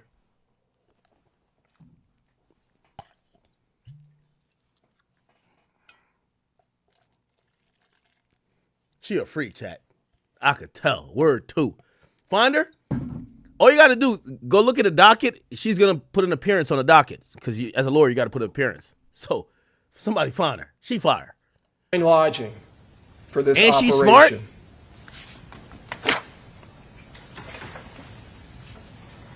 Now, a few moments later, a screenshot of an Airbnb message is documented. The message is addressed to Rashad Murphy, confirms his reservation at Lagoon Oasis 9703 Gazebo Pond in Tampa, June 22nd to June 24. And in the message of that message there from the owner of the Airbnb, our HOA requires for security. Yo, chat, if you already cooked, you at least want fine shit defending you, right? Chat, you already cooked. You might as well have fine shit defending you, right? Purposes that all guests booking with us provide a valid ID, which he obliges, and his valid ID is the Saturday, earlier in the day. Yo, chat, I ain't gonna lie. Why the fuck they even take this to trial? Yo, the prosecutor got everything from y'all on Instagram booking a B&B, y'all sending y'all ID, video outside the B&B. Y'all loading up long bags that look like y'all bringing guns. They got the Tesla joint where y'all running down the nigga. They got y'all coming back to the B&B. They got y'all wiping down the car. They got y'all driving to the place initially when y'all were going through all the tolls. Nigga, y'all are cooked. Just checking the jail. And, yo, bruv, I ain't gonna lie to you. Shit like this, we shouldn't even waste taxpayer dollars, man. If I'm a prosecutor, just drop 3 ropes in front of their cells and be like, do what y'all got to do, man. Drop 3 ropes. Just be like, just drop 3 ropes. Save us some money. 3 ropes. Do what y'all got to do. We'll see y'all later, bro. Why are we going to court? Just drop some ropes. Like, yo, bruv, I ain't going to tell you what to do with it, but go ahead. Go ahead. Like, come on, bruv. What we doing? They got this shit in 4K. These the clearest footage I've ever seen. Nigga, you know this shit mad clear. You don't even see the Ring logo. What is this, Vivint? This ain't ADT. What type of camera is this? I like it. Before Julio Foolio is going to start appearing at clubs in Tampa. This is the residence of Sean Gaithright, one of the conspirators. Now, Sean Gathright was a Fortnite kid. He was, look, this is him right here.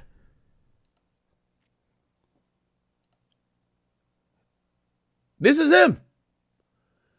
This is before he thought, this is a Call of Duty nigga. This is him before he thought he could play Call of Duty in real life. You feel what I'm saying? This is when they arrest his ass. And this is now his mugshot right here. Chat, the ill thing about it,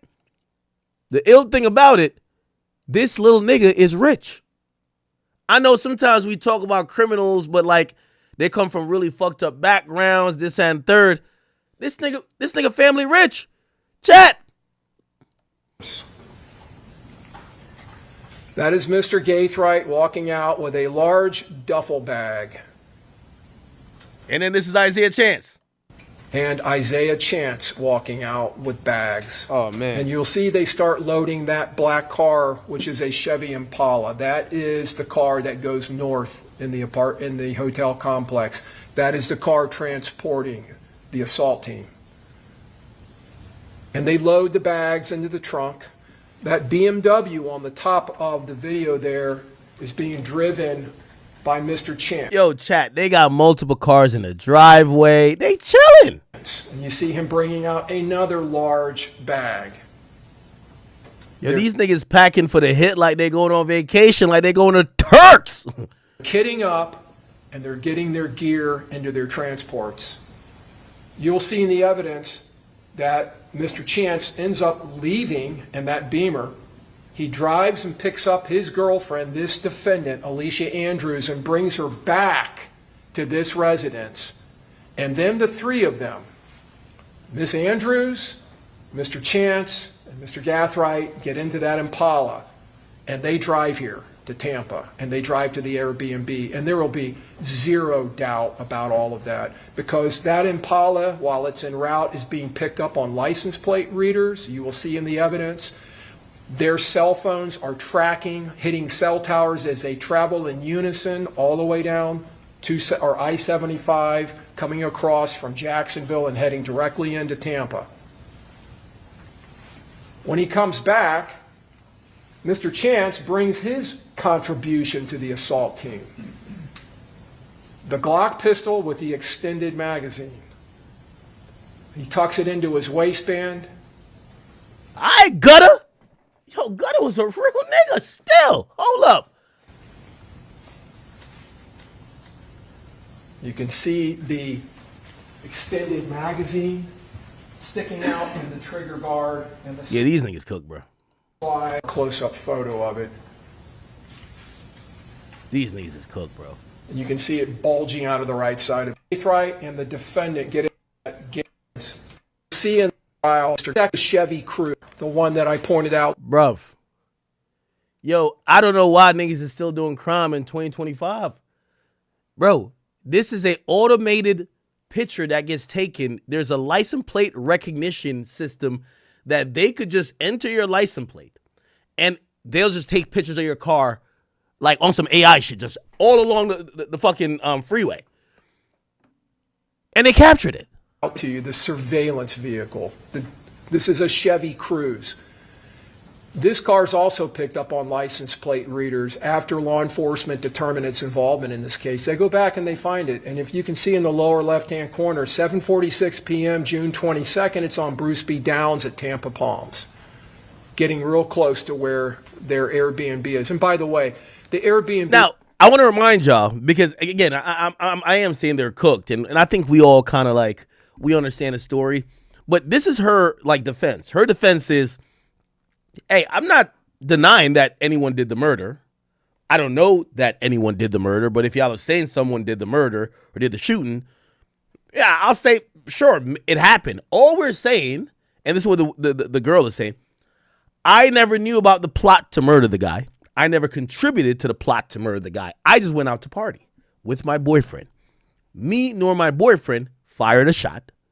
We didn't do anything other than just be a part of traveling with these individuals. So they're kind of using like the Lil Durk thing, where it's like, Yo, I ain't tell nobody to go kill nobody. What y'all talking about? Right? So basically he's trying to say you're not in the conspiracy. Now, clearly here, the police are saying, well, you dropped the low. You dropped the low.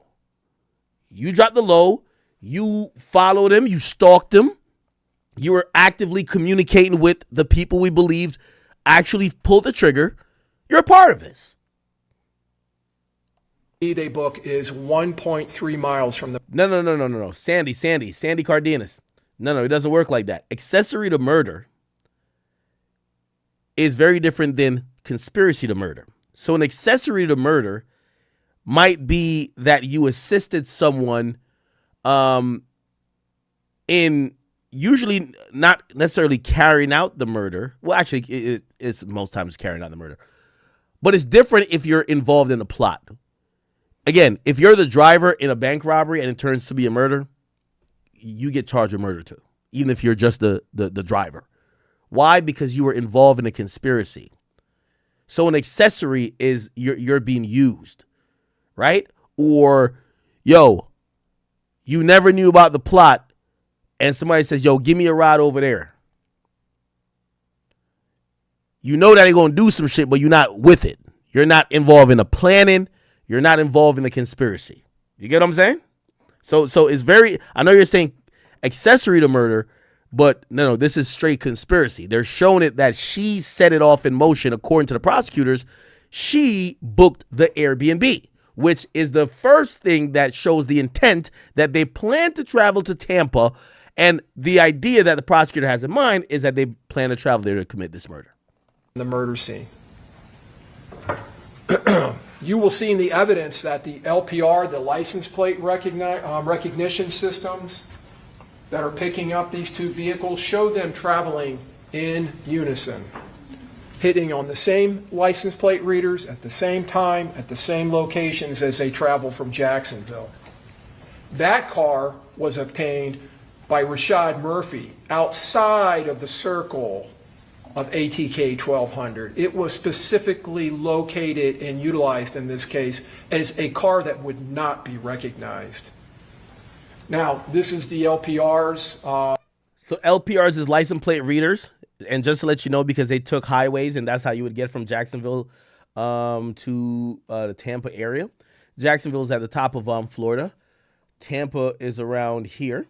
So all these pins are places where license plate readers picked up on this car. And yes, there's a log. There's license plate readers on most, in most states and on most state and federal highways. And they literally they chronologize all cars that pass. And I forgot how long they usually keep it for, but it's just data. So they get hit with a license plate reader. Here, bing, bing, bing, bing, bing, bing. 6 times. Or 7 times. Now, remember, one of the cars is known. So when the cops are investigating, they could kind of trace one car, kind of. But then there's another car that's supposed to be the car that nobody knows. And they kind of connect that car, so then they figure that out. I don't know if they had a stolen plate, but they also could put that into the reader's going to get whatever it gets. So, again, in reality, I know some people think, and I often think about this, not that I have any plans of doing actual crime, but if you're going to do a crime, how do you do a perfect crime? And I kind of, I have ideas in mind that I would love to kind of reason with you, but I don't want to encourage anybody who think that, who might be some lunatic, that other than the hypothetical situation we're talking about, that they're like, oh, no, we're getting some intel here. But taking your own car is an idiotic move, right? Stolen car, a little bit better. But truth be told, the best thing you probably could do is public transportation. Let's keep it 100, chat. Public transportation, face mask coverings on some COVID shit, head down, make it a little bit harder to track you. As much as you can, try to take maybe some private transportation, no Lyft, no Uber. Keep everything in cash, nothing on apps, not paying for anything with a credit card. No tap to pay, right? Got to leave the cell phone because the cell phone's a walking GPS. But you got to be savvy enough to, let's say, this is supposedly 3 hours away. You got to figure out a way to get there without that, right? So there's like a few things to kind of like get to there undetected. But let's be honest. All these people, well, actually, other than two of the shooters, the older guys, they're in their 20s, early 20s. Sean Gathright was like 19 or 20. He's not taking a 3-hour ride without a cell phone. These guys are not leaving their cell phones at home. Like, they're on TikTok. Like, come on. So, you know, as we were saying about this hypothetical perfect crime, it's unrealistic. These motherfuckers love their phone. They like being in the mix. Like, for them, they're like, oh, it's a Stoli, so we're good. Or it's not my car, it's my man's car. Or I took the license. Whatever the fuck they want to say. You know what I'm saying? So, like, these type of things will weed out about 90% of stupid criminals, because most stupid criminals, these things are going to get. The cell phone's going to get them, right? The license plate readers are going to get them. The ring cameras are going to get them. Like, these are kind of standard. It just takes the cops a little bit of time to purge or parse through the information or the available data and footage to figure out who did what. And it's got to do a time lapse of tracing you backwards. For that car, the Chevy Cruze, you can see it hitting where it hits Dolphin. Okay, so do a bunch of these. All right, let me see. Wow, look at these places. They didn't stay at a hotel that has a lobby with security cameras. They stayed at an Airbnb with one single ring camera. Now, that's the front door on the right, or on the left, excuse me. You can see the ring camera. Oh. You also can see that Oh, it's a ring camera. You're going to commit a murder, and you stay at an Airbnb that has a ring camera. First of all, you show up to the Airbnb, and your immediate thing isn't, how the fuck do we get rid of the ring camera? By the way, that also might be a red flag, because if I'm an Airbnb owner and I see a notification that my ring camera's been disabled, that's going to be a problem. So why are you chat, it's really hard to do crime. Most Airbnbs are going to have some type of ring camera or security system on the perimeter of the houses. You go to a hotel, they definitely they're going to take your ID. They got all these other things. Like, it's really kind of hard. So where do you stay? Right? Lock has, like most Airbnbs, has a combination lock on it. That's the defendant when they arrive. And that day, she's the only one seen going through that door. Nah, edge is laid. Okay. Okay, girl. Edge is laid, ready to do the crime. Shout out to her. You're going to hear in the evidence when she walks in, this is from a video, someone inside saying, "My bad." So they're already inside, but she's the only one that goes through the door that day. The other ones... Whoa, this is not normal. You don't usually object in a opening statement or a closing statement. The other ones, the evidence will show, this is the back side of that same building, and down the back, and there's the back door. Must have been. Oh, so they thought they were being slick. They're like, well, the girl, she's innocent, right? Let her be the person coming in and out, because I guess they realize the ring camera's there. Everybody going on the back, she'll open the door. It'll seem like she's the only person here, right? But they could hear other voices, right? Cool. The evidence will show through that entrance. And there's a camera that captures back here. God damn. Later that night at about 1:40, this is going now into June 23rd, 3 hours. Oh, great. She brings her cell phone on the drill. Perfect. Perfect. Yo, these motherfuckers so stupid, you might as well bring an AirTag on the drill. Just bring the AirTag. Just bring an AirTag on the drill and make sure the cops could ping it while you're going on the drill. Hours before the murder of Charles Jones, and less than an hour before they begin to hunt and stalk him at Teasers, where he's appearing. Her phone leaves the Airbnb and starts tracking by hitting off cell towers to a nearby McDonald's at 22nd and Fletcher, 2205 East Fletcher. You can see in the upper right-hand corner, if you've never seen these before, That's the cell tower. This is the area of the cell tower, or the part of the antenna that's being utilized, and it falls within that area. And you can see there, Fletcher, Advent Health. So they basically track her to McDonald's via her cell phone. Perfect. Here we go. Because when she's later interviewed by police, she identifies herself. Oh, here we go. About that in this case, because when she's later... I told you she pre-snitched, right? So she was talking to the cops. You know, these little gangster chicks, they be acting like they tough like niggas, but wait till you get the nigga away from them, and then they realize you're locked in here alone. So she was talking to the cops, and she was telling the cops, like, she was speaking with them a bit. And I guess, you know, she wasn't going to say, oh, we did it, but she was going to say, yeah, I was in the area, but I was just with my boyfriend. So they're like, well, where were you at this time? So she corroborates what they already know through data, and she tells them she was at the McDonald's. So bingo, the cell phone data is corroborated by her talking to the cops. Thank you, stupid.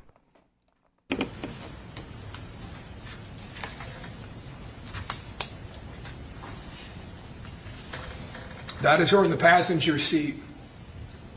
And there's not going to be any doubt about that in this case, because when she's later interviewed by police, she identifies herself. Huh, perfect. Because you're not really going to be able to see her face, but she says, yeah, I'm in that car. That's Now, again, this is the thing with this situation. I told you she pre-snitched, but I think she thought she was slick where, you know, she couldn't deny that she wasn't there.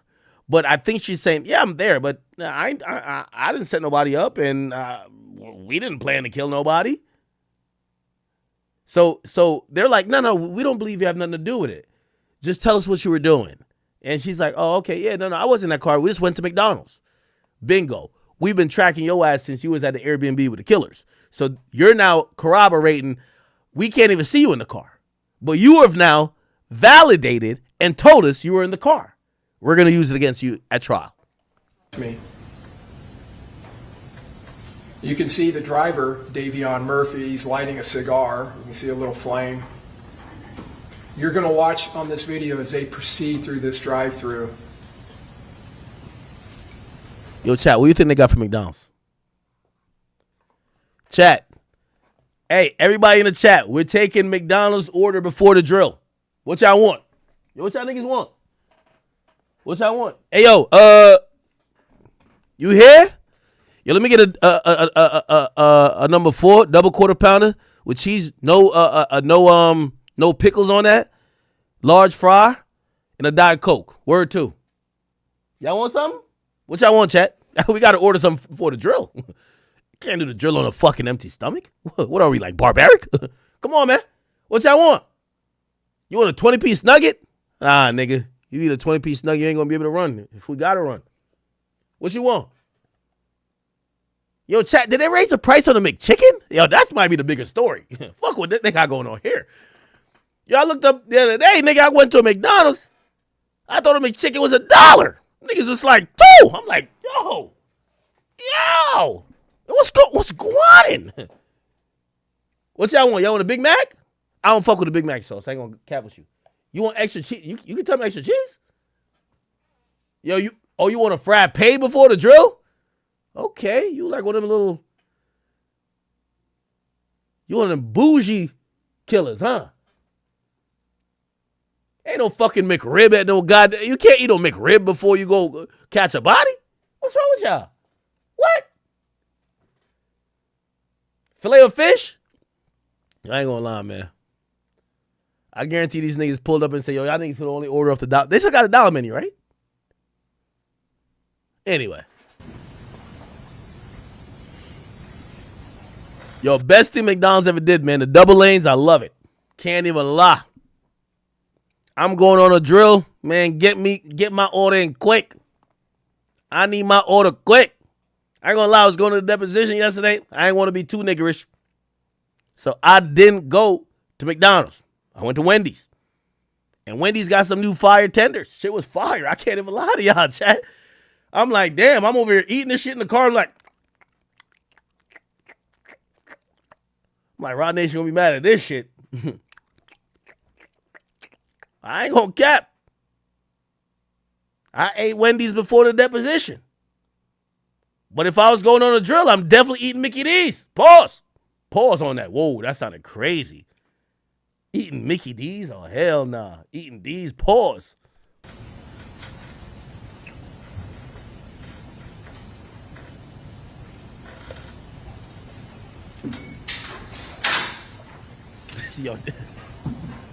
Yo, chat.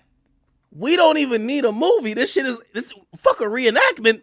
We got every goddamn angle. We have every angle.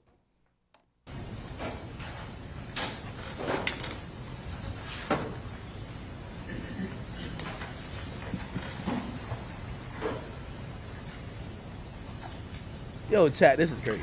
You just saw her turn to her left. She identifies Mr. Chance as being in the back seat of that car. So I guess when she talked to the cops, she not only admits she was in a car at McDonald's, because in her idea, they're like, no, we were just in the car getting food. Like, we didn't know about a murder. But she also says, but she's trying to pick up for a boyfriend. So she tells the cops, oh, my boy. So they're like, well, you were with your boyfriend. Where was he? So she says, oh, my boyfriend's in the back. They're asking her those questions because they could barely see it and they can't get a positive ID. Even if it looks like them, they can't get a positive ID on who's in the car.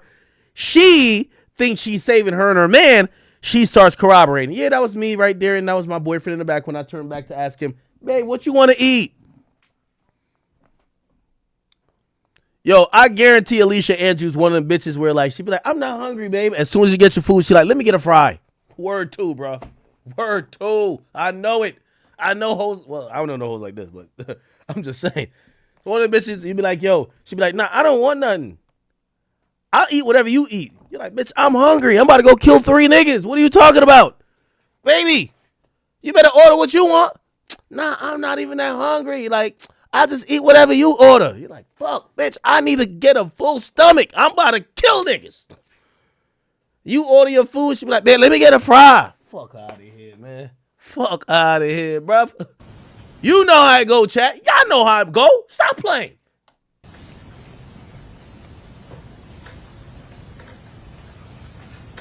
Damn, damn, damn.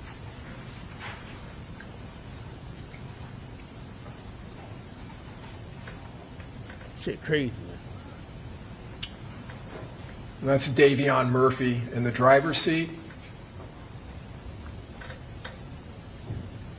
They eventually drive off, but what you're going to find in the evidence is they buy a lot of food. This is not food for one person. It's a lot of food. And that's significant because later she... Now, if I was in a car, that might have been for one person. Objection. Sidebar. Those 3 Big Macs are for me. Them 2 big-ass fries for me. I was about to clap a nigga. What you mean? I was about to get my King Vaughn on, nigga. Fuck you mean? She tells the police that they went there because she was hungry and wanted something to eat. She also tells them she doesn't know who the driver is. Oh, yeah. See, this is going to fuck her. So she had talked to the cops about this. She says, because also her cell phone is used at a couple times. One of the niggas was smart enough to leave their cell phone.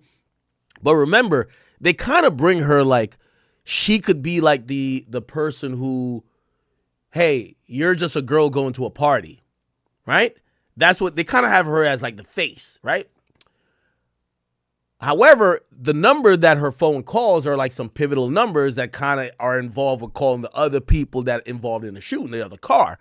And when they ask her, they're like, why is your phone calling these people if you're not involved? They're like, we were just in a car, and we didn't really know the guys who were driving and shit. Like, yeah.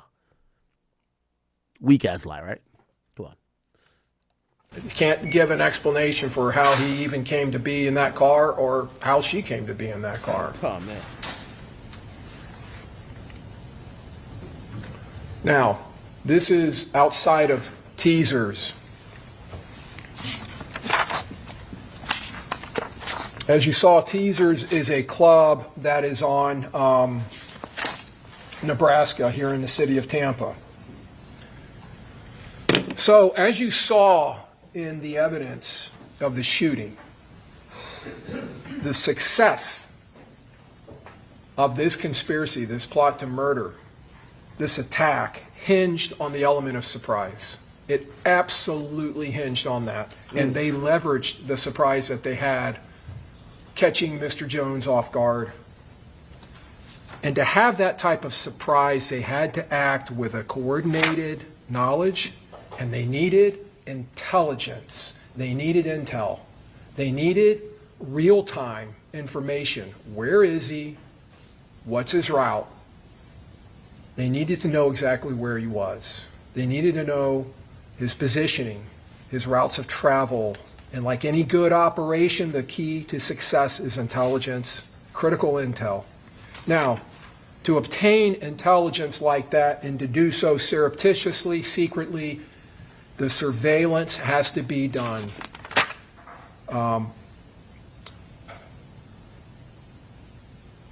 In a surreptitious manner. Without that intelligence, without providing that real-time information to the assault team that's in the Impala, there would be no surprise, there would be no ambush of Mr. Jones, and this conspiracy would fail. Okay, let's keep going a little bit. Obviously, and as you can see, before I move on, a lot of folks standing around out there. God damn, this video is clear. This video clear as a motherfucker. A lot of people. Potential witnesses. Now, from there, when Mr. Jones leaves with his friends in the 3 cars, they travel to another club, an after party. This is Truth 18 on Bush.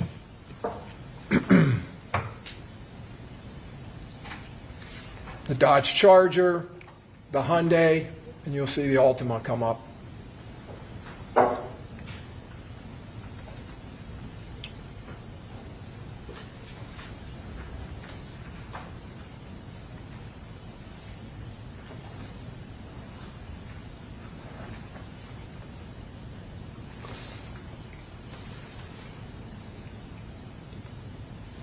Down here to the lower left, you can see some of the party, Miss Bentley, Miss Albritton, Tafa McRae in the light blue. And up on the top there where you just saw the flashing lights, it's Armani Turner and Miss Randolph getting out of the Hyundai. Okay.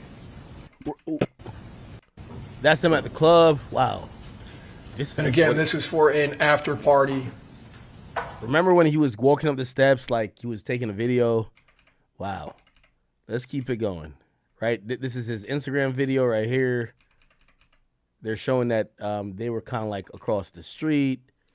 Here we go. And Mr. Chance conducting more surveillance. So they're showing that the girl and her boyfriend are walking in the parking lot. Walking as a couple, so they're not threatening. They don't stand out.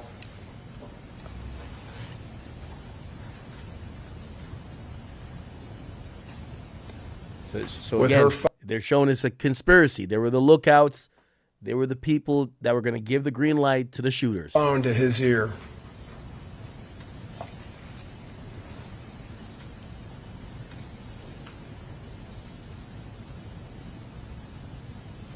And now they walk back again past the club.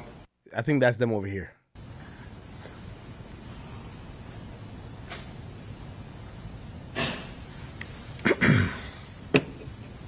Mr. Jones and his friends leaving. They're leaving now.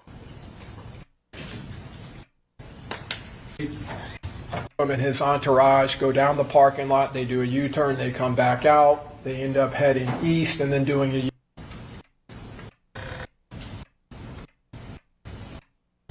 just cross the street. Now it's back up at that stop sign.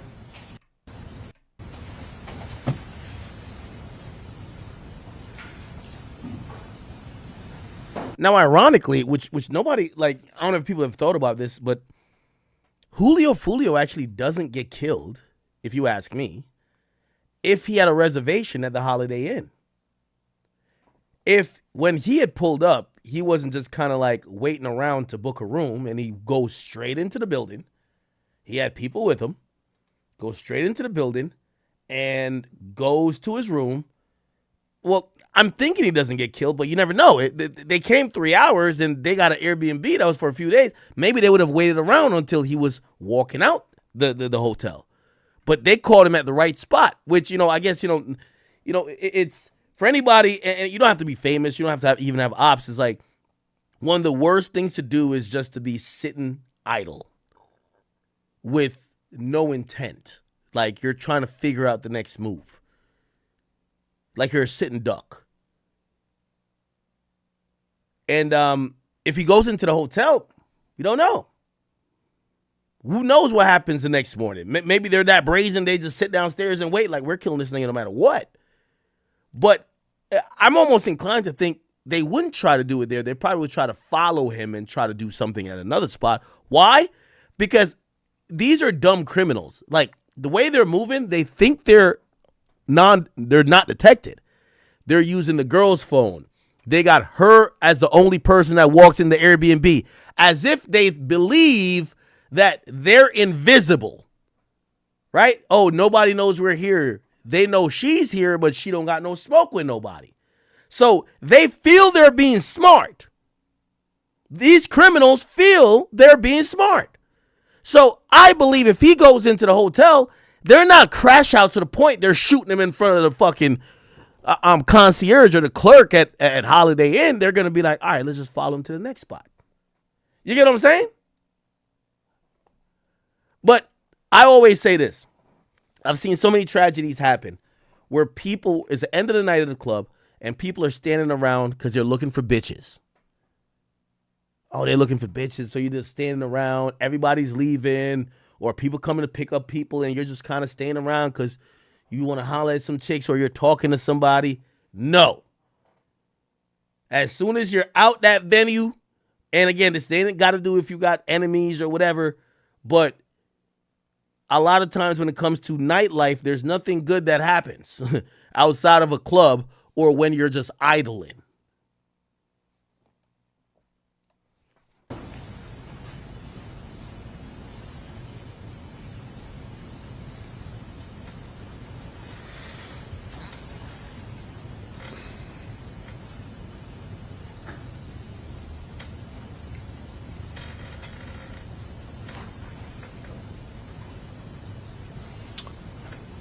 Mr. Jones and his friends coming down the stairs. Mm-hmm.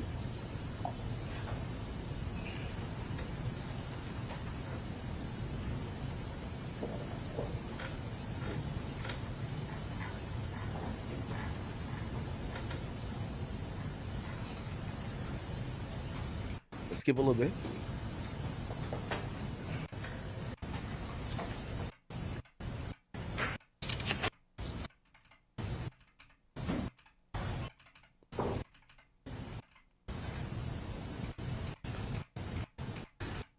This is the intersection of McKinley and Fowler. This is the home to suites. Direct. That is Mr. Jones' car doing a U-turn. So that's his car. And going back on McKinley, and you'll see it turn into the hotel complex, followed by the Hyundai and the Altima. So 3 cars. I think the Hyundai is his girlfriend, so that's their entourage, or at least those first 2. Not sure who. And as you can see, there is no car visible except for those oncoming lights now coming up the northbound side. That is the Chevy Cruze. It goes eastbound. Ooh, so this is where the killers are in. They didn't even follow him with a U-turn. Which, by the way, I always said, like, maybe he was high or something like that. Chat, have you ever been driving and usually, like, my rule of thumb, you make two same turns with me, I'm looking in that rearview mirror. Who the fuck is this? Like, nigga, our GPS ain't working the same. Why are we making similar turns? But it looked like, obviously they had a spotter, so they didn't have to follow him closely to know where he was going. But they're kind of sitting a little bit back. They're letting whatever happen. They know he turned in. They probably seen he went into there. They're not going to just directly, and I ain't going to lie, that's kind of smart.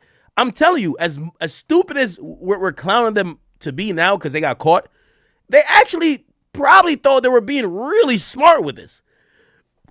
Foolio goes in there. That's where the home 2 and the fucking Holiday Inn is at. And instead of directly following the 3-car entourage, they go here. Also, another thing that they peeped, I think through surveillance, Foolio is with 1 car of niggas. The other cars are primarily women. That's another thing that I will say is, is comforting for a shooter, but also a hindrance for dudes who are in beef. You're going to the hotel because you want to get some pussy now. So you got 2 cars of women. You got to drive a little slow because y'all all following each other. These women don't know what's going on. They can't protect you. They definitely don't got no gun. And you know what it is when, like, you're trying to direct women somewhere, right? No disrespect to any women. I'm just like, these are rappers in beef, right? So that happens. They go over here and look like they probably go over here to park here because they could look at them across the street and probably peep the play. Oh, is he about to just go straight up to the hotel? Because there's no way they knew that the niggas didn't have a hotel room, right? So they're about to just peep the play, but they know his car. By the way, here's another thing that wasn't smart.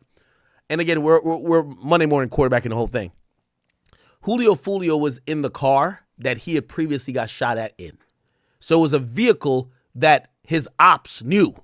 It's like, imagine your ops know you drive a red Charger. They try to kill you once in a red Charger. You fix it up, and you still keep the red Charger. They got no guessing games on what car to shoot at when they want to shoot at you again. Wasn't that smart, okay? It's all good. No other car on McKinley can be seen. It's not even in sight. The Chevy Cruze ends up going eastbound, then comes back westbound. So now the car that was tailing them goes here. Turns northbound. There it is. It looked like they're going to turn back around this way. That parking lot. And now several minutes later comes the Impala. Okay, so here comes the second car. It's right here. This is the assault team. Does a U-turn, you will see. Goes southbound on McKinley following the path. Oh, okay. So look like they gave the drop. Yo, they went into Homewood. Not Homewood. They went into Home 2 /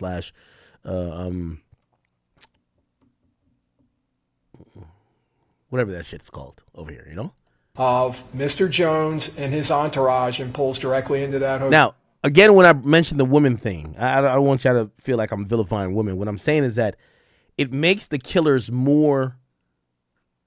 they feel more confident. Okay, we got 2 cars full of bitches and him and all his niggas in 1 car. So put it like this, if it was 3 cars full of niggas, they might be like, all right, let's not run up. Let's stay in the car and shoot them and skirt off, because if we shoot at 1 car and even if we get the job done, the other niggas in the other car might follow us. They might shoot us back. But if they're being followed by a group of women who usually aren't thinking about like we in beef, like, we got to keep it on us, you basically, even though they got 3 cars back to back, you get to execute you get to walk up damn near and execute the guy in the first car with nothing happening. That car wasn't anywhere to be seen when Mr. Jones and his entourage were going in there. But the Chevy Cruze was there with this defendant and Mr. Chance providing critical intelligence to them with this defendant's phone.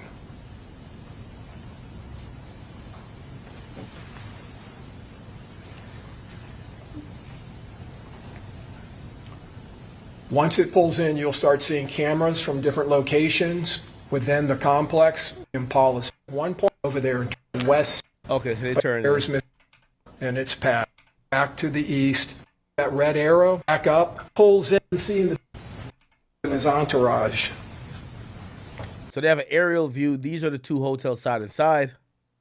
Mounted on the east side of the home to suites, pointing to the southeast, and it is picking up the Impala now, pulling into the complex and going northbound on the east side of the hotel. This is going to go to a camera facing northeast, showing it passing, still going northbound.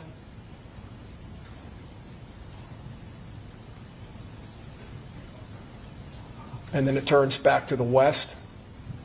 This is a camera that's mounted on the north side of the home to suites that picks up the Impala as it passes and turns towards the west.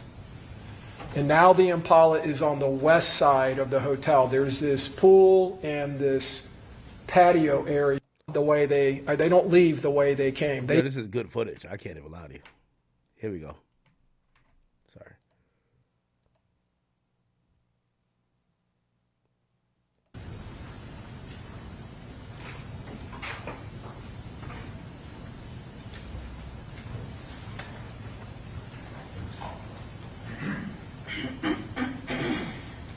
By the way, note the time is 4:35 a.m., man.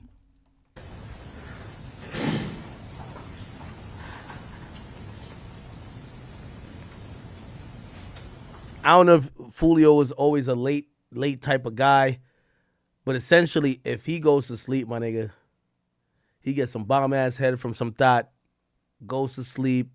You know, there was a, you know why he was also lacking? Because there was a bunch of people that were following him around, bitches, this and third, because they're basically just keeping the party going from one spot to the other.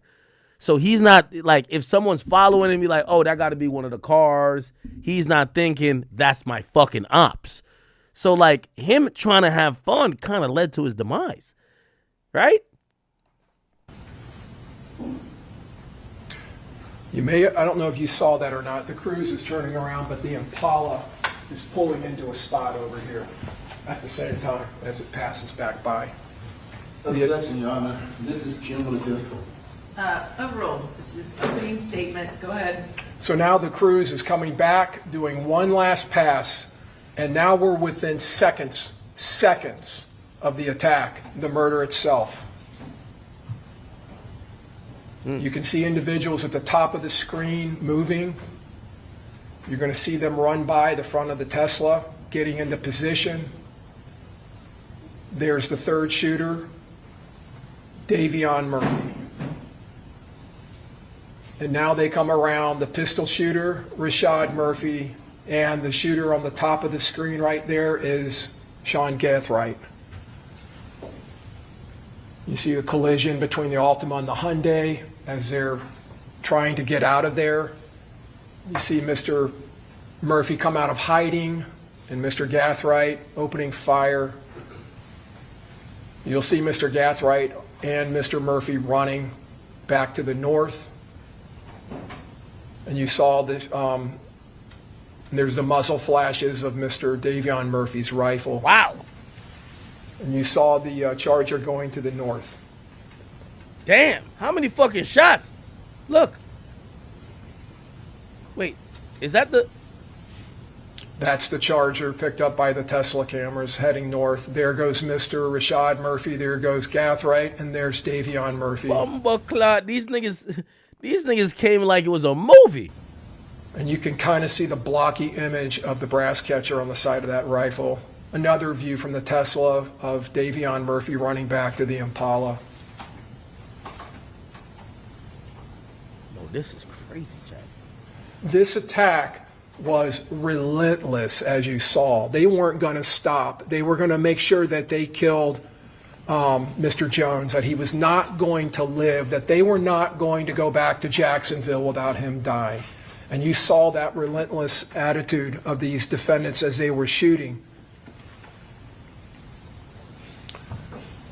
This is the Airbnb. That's a photograph of, well, actually, this is a video. So this is the night they get there. This is Saturday, the 22nd. The defendant entering. There's no volume on this, but when she walks in, someone says, "My bad." Mr. Chance having maybe a celebratory drink. This is the next day around 2:30, 3. You can see. Yo, this nigga really drank Don Julio after he killed Julio Foolio. That's crazy. He has to keep knocking. The person getting in that silver car is an Uber driver who they have called. That is how they returned to Jacksonville. The defendant, Mr. Chance, and Mr. Murphy this time returned to Jacksonville. Now they're unloading, bringing out all of their kit and their gear, their weapons. There's Mr. Davion Murphy. Now they're getting sloppy because it's the next day and all of the conspirators are visible. There's Mr. Murphy. Oh, they kept it clean. All the other guys never came through the front door. Maybe something happened where they're like, yo, did maybe they got dropped off here the night of or whatever, and they're like, damn, did the camera already catch us? But now the next day, they're a little bit sloppy. None of the other guys used the front door, remember. But now they're all using the front door. Trying to go back in. Mr. Gathright walking out with gear. They don't they don't leave the way they came. They flee from this murder separately and in a different format. That's Gathright. He's one of the shooters. Mr. Gathright.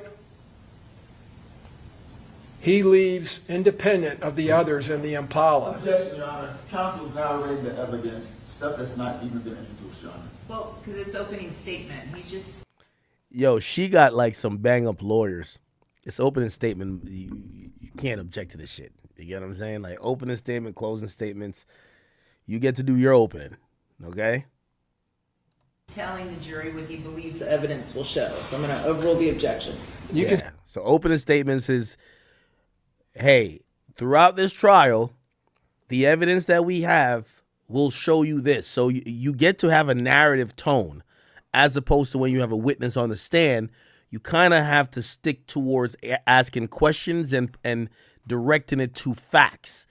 But opening statements and closing statements are more, and this is where, great lawyers excel because you get to set the narrative.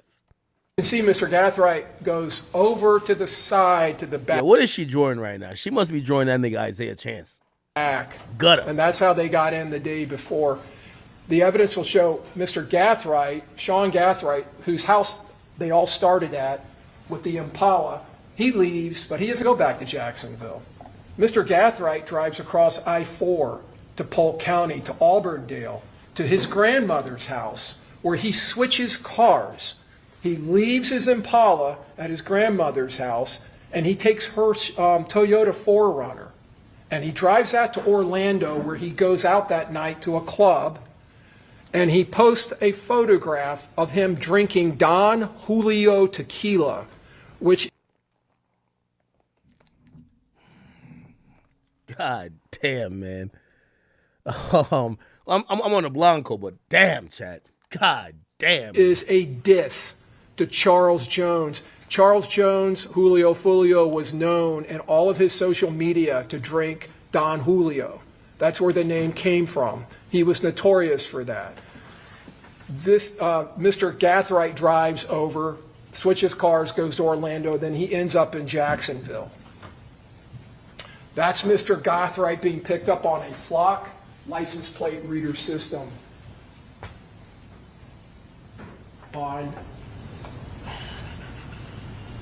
this is him coming. This is on June 22nd. You can see 739. He's in Hillsborough County. So. Okay. This is a lot, chat. They take a break. As for the code? Now, this is opening statements, I believe, for the defendant. To unlock the phone. And Miss Andrews gives him the code to unlock the phone. Nothing new, nothing strange, nothing suspicious about this at all. They're staying at the same Airbnb, dummy. What you mean there's nothing suspicious? And you see them walking. And conspicuously, you'll note that though there's an assertion that all the defendants in this murder conspired together, coordinated together, one stands out. When you see them in the video at Truth 18 and teasers, you see that Isaiah Chance is dressed in all black,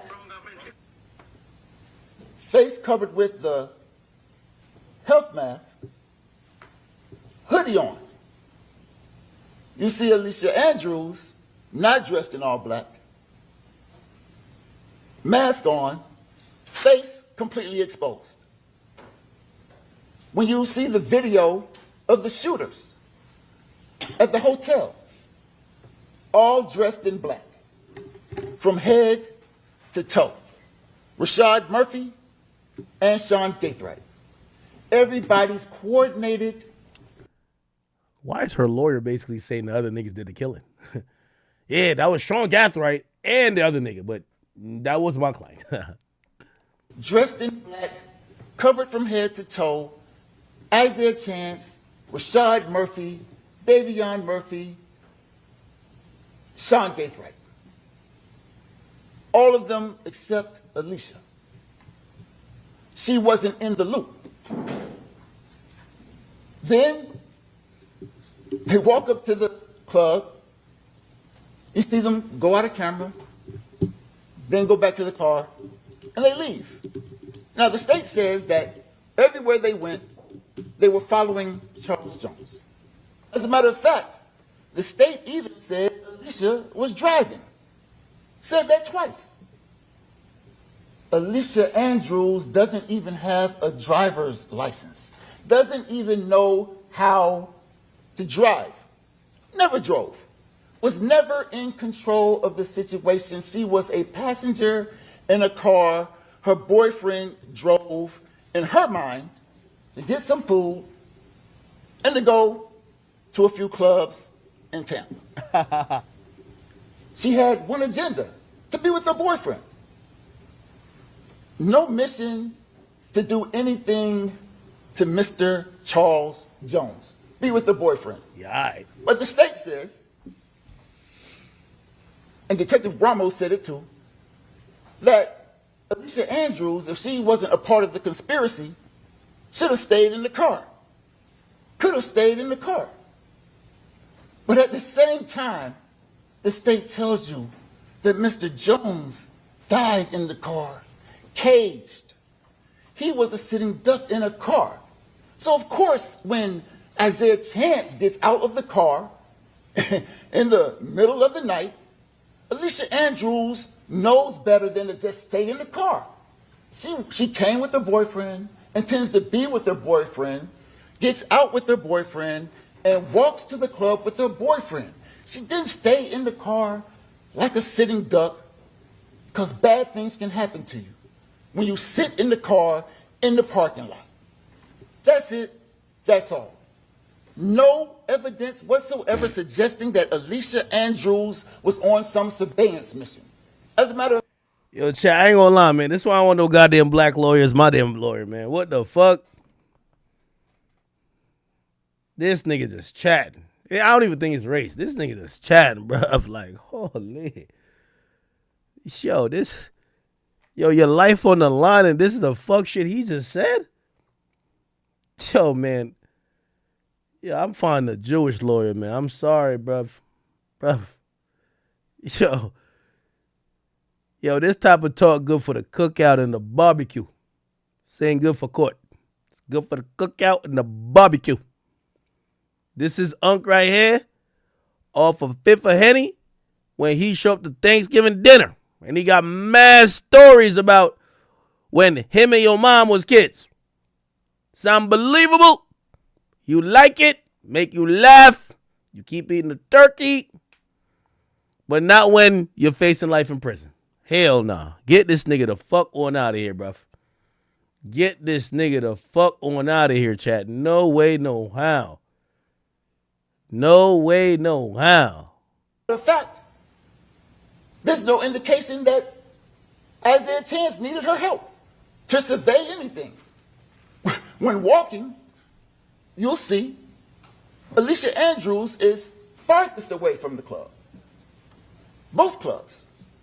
No indication whatsoever that Alicia Andrews was on some kind of surveillance team. Yo, she innocent. Everybody wore black. She wore a different color. Nigga, what? Surveillance mission. She wasn't even dressed like the rest of the alleged conspirators.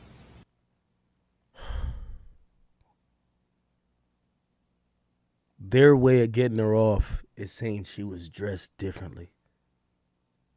Nah, it's Gigi's in the chat. GG's in the chat, y'all. Alicia Andrews tells Detective Ramos this, but he says, no, what are you doing there? You must be stalking. You must be surveying. And she tells him that that's just not the case. I'm with my boyfriend. She says it over and over again, I'm just with my boyfriend.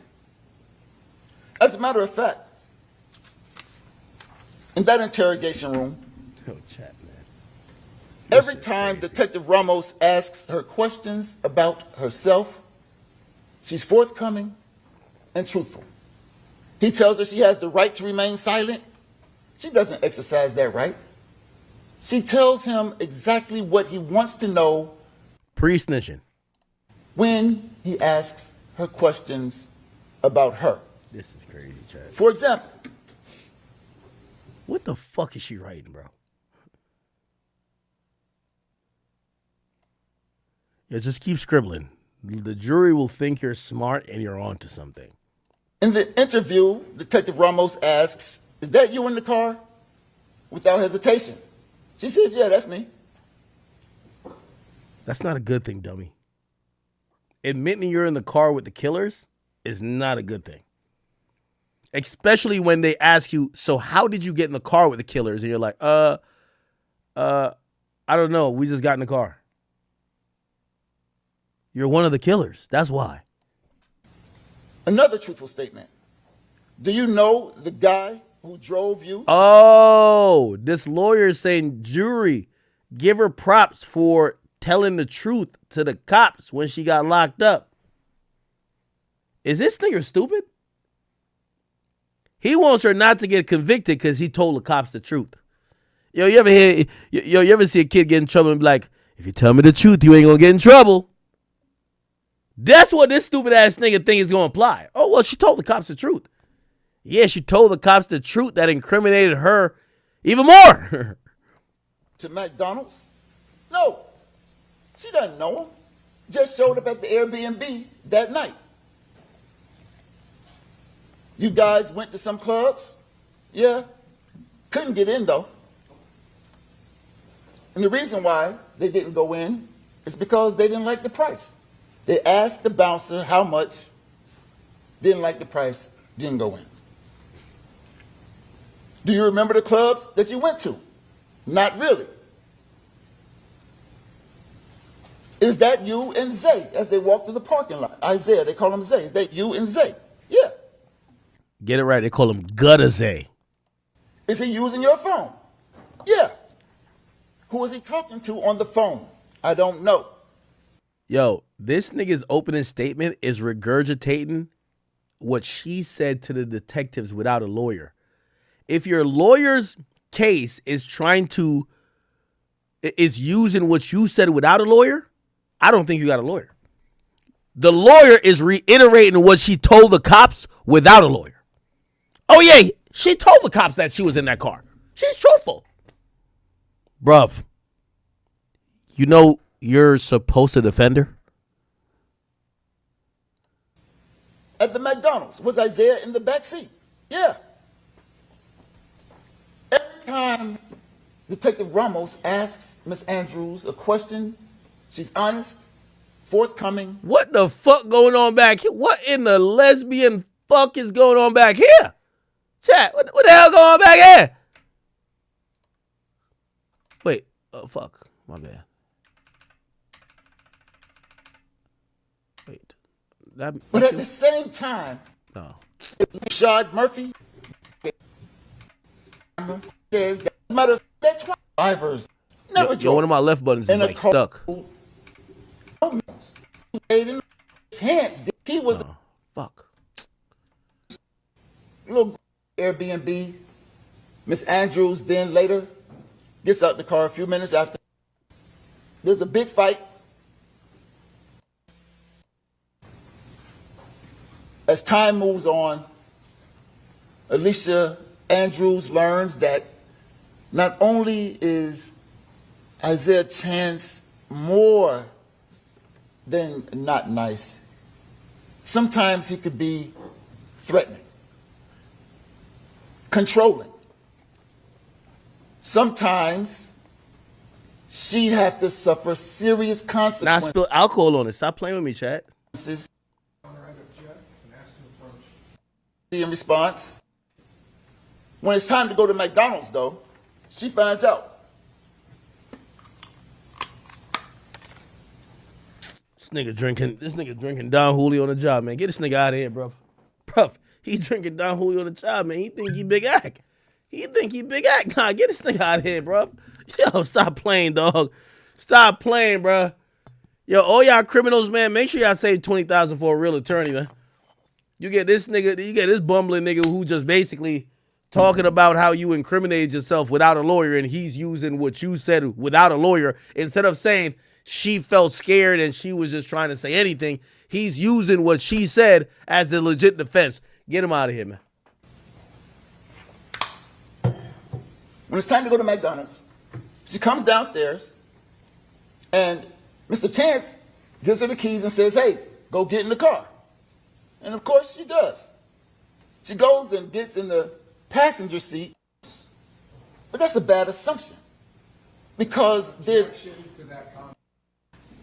then they walk up to the club, you see them go out of camera, then go back to the car, and they leave. Now the state says that everywhere they went, they were following Charles Jones. As a matter of fact, the state even said Alicia was driving. Said that twice. Alicia Andrews doesn't even have a driver's license. Doesn't even know how to drive. Never drove. Was never in control of the situation. She was a passenger in a car. Her boyfriend drove, in her mind, to get some food and to go to a few clubs in Tampa to commit murder. No. Alicia Andrews did not know these guys intended to commit murder. And he won't let her reality, Shad Murphy and Sean club teasers. Now they're in the cruise again, and Isaiah Chance is driving. Now the state asserts that because Isaiah Chance is driving and Alicia Andrews is right next to him while Isaiah Chance is on her phone, Alicia must have heard everything Isaiah said. They got that from Juan Ramos. But that's a bad assumption. Because there's... Objection to that comment, Your Honor. Is that proper? Anyway. And they get out. Detective Ramos assumes that Alicia Andrews allows Isaiah Chance to use her phone. That's not the case. When Isaiah Chance says, give me the phone, she knows it's in her best interest to give him the phone. Oh, the abused victim female defense. Oh, I was scared of my boyfriend, so he was going to beat my ass if I didn't just stick by his side, give him my phone when I had to or when he demanded, and that's all that happened. Man, if you don't stop the fuckery, bro. And so she does. Isaiah Chance uses Miss Andrews' phone all the time, whenever he wants. Nothing new, nothing strange whatsoever to Miss Andrews. Give me your phone, here's the phone. So he asks for the code to unlock the phone, and Miss Andrews gives him the code to unlock the phone. Nothing new, I don't know. At the McDonald's, was Isaiah in the back seat? Yeah. Every time... Look, right here. What in the hell going on back here? Ramos asks Miss Andrews a question. What the hell going on back here, Chad? She's honest. What the fuck going on back here? Forthcoming, not trying to hide anything. It's just the truth. However, Detective Ramos doesn't like the truth. He gets upset, starts yelling at Alicia, starts cussing at Alicia, starts telling Alicia that she's going to die in jail, starts telling Alicia that her parents are going to die and she'll never get to see them, tell Alicia Andrews that she'll never be able to see her baby again, all because his perception doesn't fit her reality, and he won't let her reality change his perception. But the reality is Alicia Andrews had one agenda, and this group had an entirely different agenda. You'll see.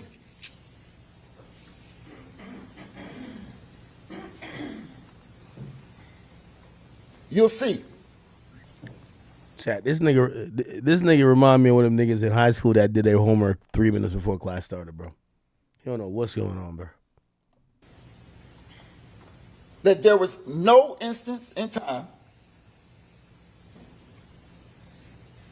where Alicia Andrews did anything to contribute to this conspiracy. As the state spoke to you, it spoke quite a while. Never once did they say that Alicia Andrews did anything like touch a gun, touch an extended clip, touch a brass catcher. None of that. You won't find any physical evidence, no DNA, no fingerprints. You think that being a part of this big conspiracy, at least one time, ex-boyfriend or somebody in the group said, hey, hold this gun.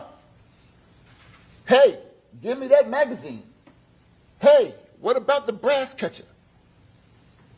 Not one time. No physical evidence, no DNA supporting any assertion that Alicia Andrews had anything to do with this conspiracy.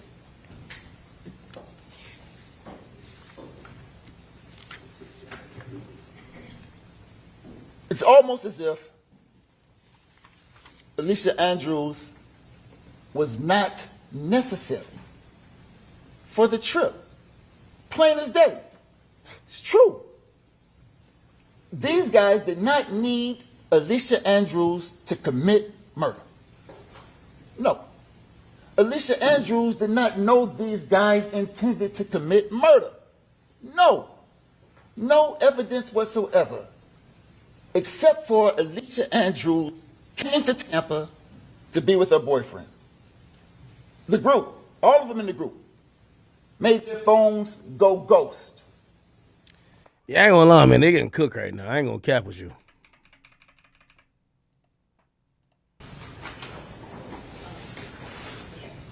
Oh, shit. You got a page of notes.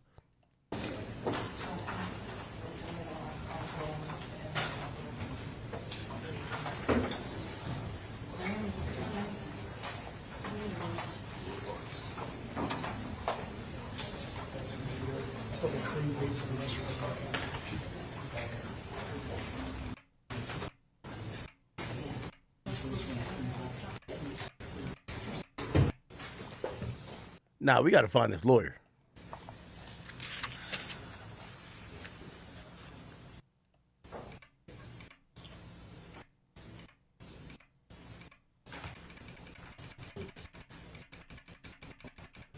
All right, we're skimming through this a bit.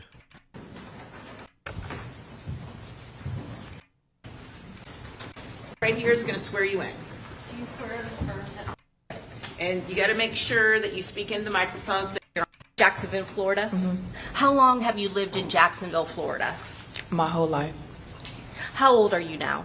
22. So, Ms. Albrecht, at some point, there's a period of time where Charles Jones' vehicle and his girlfriend's vehicle is back, and Typha McRae's vehicle is gone for a little bit. Do you remember that? What's going on when Typha McRae's vehicle with you? Strange question, but try to follow me.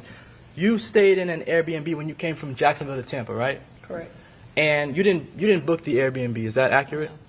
All right. When you stayed in the Airbnb, and 6 Block, do those two groups get along? It was posted on social media.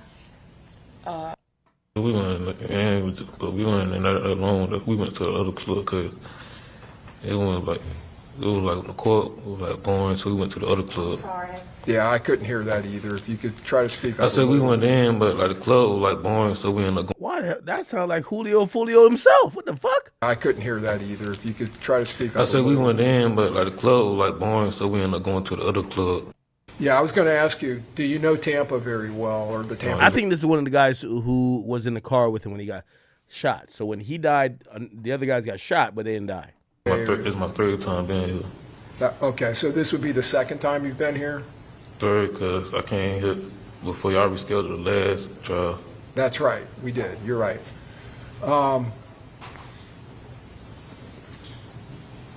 That night, that Saturday night, did Charles Jones throw a party at that house? Yes. Okay. And do you remember him inviting people over direct messaging over Instagram? Yes. Okay. And did a lot of people show up? It was about 20-something people. Okay. Yeah, Chay, y'all right. And You at talking some like you don't got no point, tongue. Did someone call the police to come out to that house? I think the owners did. Okay. And did the party kind of get shut down? Yes.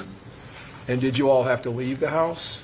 Yeah, we was already leaving to go to the club, so everybody just got all their stuff and left. Okay. So you were already leaving to go, but you just grabbed all of your stuff and left? Was the plan that you were going to go to the club and come back and stay at the house? Was that the original plan? No, we were going to probably find like a hotel or something to sleep. Oh, okay. Over close to the clubs? Yeah. All right. So let's go to that. So you all leave the Airbnb and you go to some clubs in the city of Tampa. Do you remember that? Mm-hmm. Do you remember one of those being a place called Teasers? Does that sound? I think that's the club he had on his flyer. Yeah. Okay. That's the first club we went to that night. First club, yeah. All right. All right, I'm moving on. I think this is a cop right here. Yes. Okay. Did you, and is this the now? Trigger warning, trigger warning, trigger warning. This is, I believe, the video or the picture of the vehicle where the murder was committed. So just trigger warning, okay? The car I was asking you about was significant damage to it. Yes. I believe that's the car that he died in. You see the windshield? Did you ever have any contact with any of the people associated to that car? No. When you arrived, were there officers near and around that car? Yes. And was there a deceased This is the officer. Person in that or detective, I mean. car? From what I heard on radio and what I saw in the car briefly, it appeared to be someone who was deceased in the vehicle. Yeah, so it's this guy.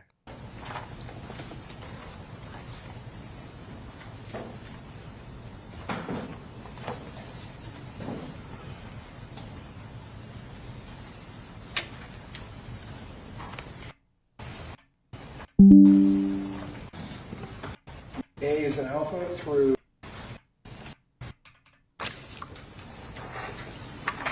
seven.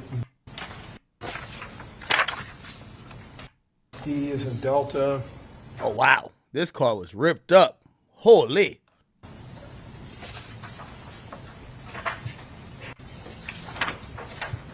Foxtrot.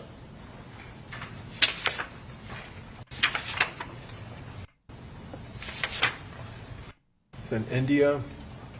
They're just showing the bullet exit or entrance. J is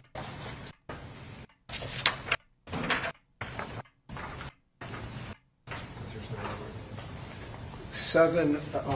So she's seen all this, you know. Nancy. 7 in is a Nancy. Now, I think you see a part of like Foolio there. I ain't gonna lie. It's kind of an O is an Oscar.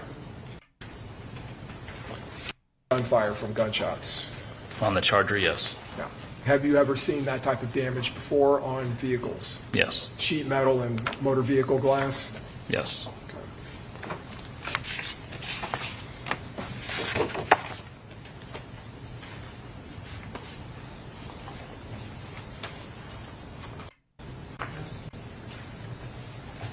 Publishing states 5A.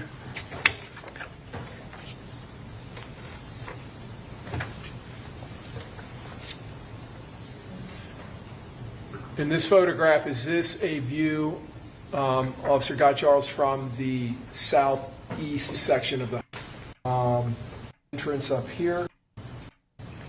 I'm just skimming through this. That Yeah. mirror on The driver's side. this would states 5D is a delta. Yeah. You can see it here. Broken. Okay.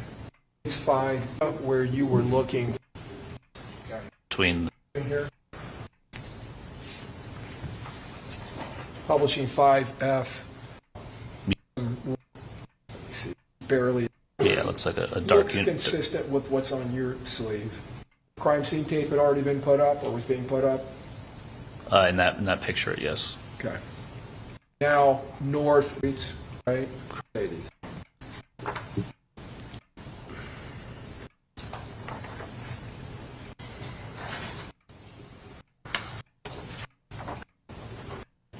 Now, that's something that is utilized by crime scene investigators for other.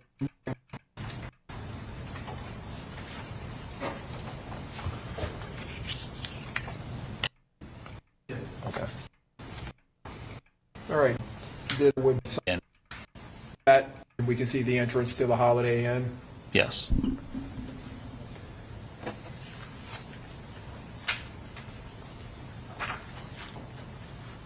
They're just having the cop like verify all the pictures. State 6E, as in echo. Can I have one moment, Your Honor? Yes. I think that's the picture in question right there. Yes. Because I seen it on social media. And Fuck. move back would be, okay. So this picture, they claim she laughed, but some people say it was an edited video. Or she chuckled or something. State 6C. You can see that Hyundai now that you were dealing with earlier. Yes. There we go.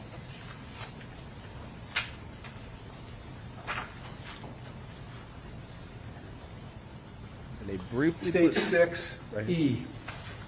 as in echo. Right here. Yeah, it's really quick. They take a minute. Hold on. Oh, did she laugh? Oh my God, my fucking button is stuck. I ripped the fucking button off now. Perfect. I'm an idiot.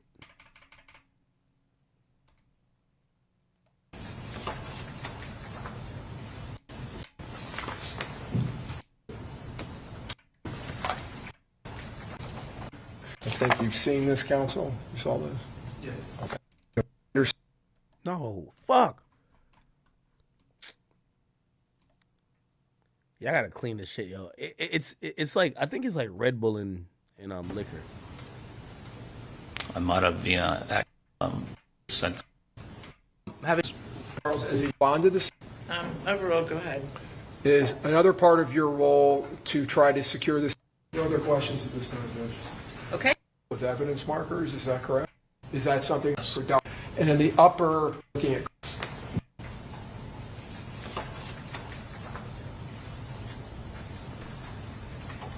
It would tender states 6A through Q, as in Quebec. Tender. I'm sorry. It's all right. Tender end, as you referred to it earlier. Roadway up, or I'm sorry. Holiday Inn. Hold on, give me a second, sir. Earlier when you first arrived? Okay, right here. Yes. All right. And we can see the entrance to the Holiday Inn? Yes.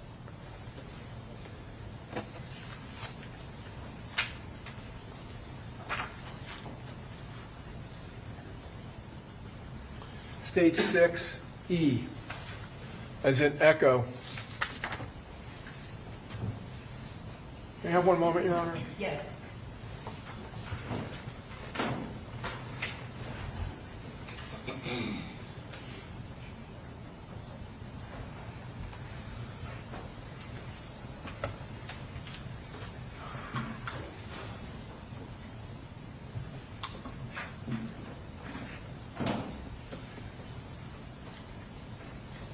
Now, if you're wondering, like, Ack, what are you doing? So there's a whole video. There's a whole video, but people said it was edited.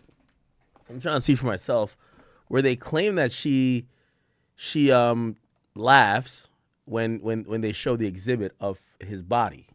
Look. Had come into contact with that motor vehicle, that there was an... Which this is the photo where, again, trigger warning, but this is Foolio trying to get in the back seat. He was subsequently shot and killed. And apparently when she seen this... Individual still inside of it, a deceased individual? They're saying that she laughed. Correct. So I want to see if it's the internet doing some bullshit again or that's her real reaction, Okay, I'm going to show you what's been marked as State 6E. Right here. You said earlier when you Oh, she kind of is chuckling, but we don't know if she's laughing at that, right? had come into contact with that motor vehicle, that there was an individual... Oh, she did laugh around that time. Damn. I can't tell. Individual still inside of it, a deceased individual? Oh, never mind. She did. No, she definitely did. Now, granted, I think if we want to be completely fair, she might have laughed at maybe something her lawyer said, but ironically, it's at this exact time when they're showing the body, like leaning like he was about to get in the back seat, and they're showing, this is pretty much the most clearest picture we're going to see of Julio being in the car. And she kind of looked like she finds something funny. I don't know what could be that funny. I don't know what joke maybe her lawyer could have told her. Like, oh, man, damn, y'all clapped that nigga, huh? I don't know what could be that funny.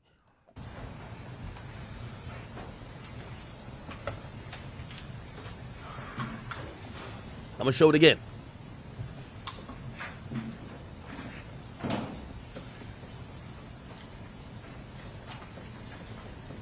Okay, I'm going to show you what's been marked as State 6E. You said earlier when you had come into contact... So her lawyer clearly asked her something. She nods it off. So that's why I was thinking maybe she's reacting to her lawyer. But then she's looking forward. Motor vehicle that... Then they put up the exhibit. Again, trigger warning. You see about half of his body. He's leaning. It looked like he passed away as he was trying to get into the back seat. There was an individual still inside of it, a deceased individual. And when they go back to her, she is chuckling. Correct. Okay. Do you see him there in the photograph, or at least his legs? Yes. Stage 6F is in Foxtrot. Is this a view from the back seat of that individual? Yes. They didn't show that because now they took a picture in the car where he's clearly dead, and they took a picture from the back seat where he's leaning into, so they're not going to show that, I believe. Did it appear to you when you saw him that he is straddling, his body is straddled through the two bucket seats across the center console with his head back here? She do look a little she look a little sad here. I mean, not that, again, we're judging her body language, but, I really want to see if she was on some real evil shit like, oh, shit, that's funny. But, clearly they're showing more pictures of the body, ones that then they're going to put on camera. And she kind of looked like maybe, I'm kind of inclined to think she was laughing at whatever her lawyer said, which I don't know what could be that funny at this moment, but whatever. But I don't think she was mocking the fact that they put up the picture of the dead body. I'm going to be fair, right? I only saw it through the windshield, so I didn't have a great view. All right.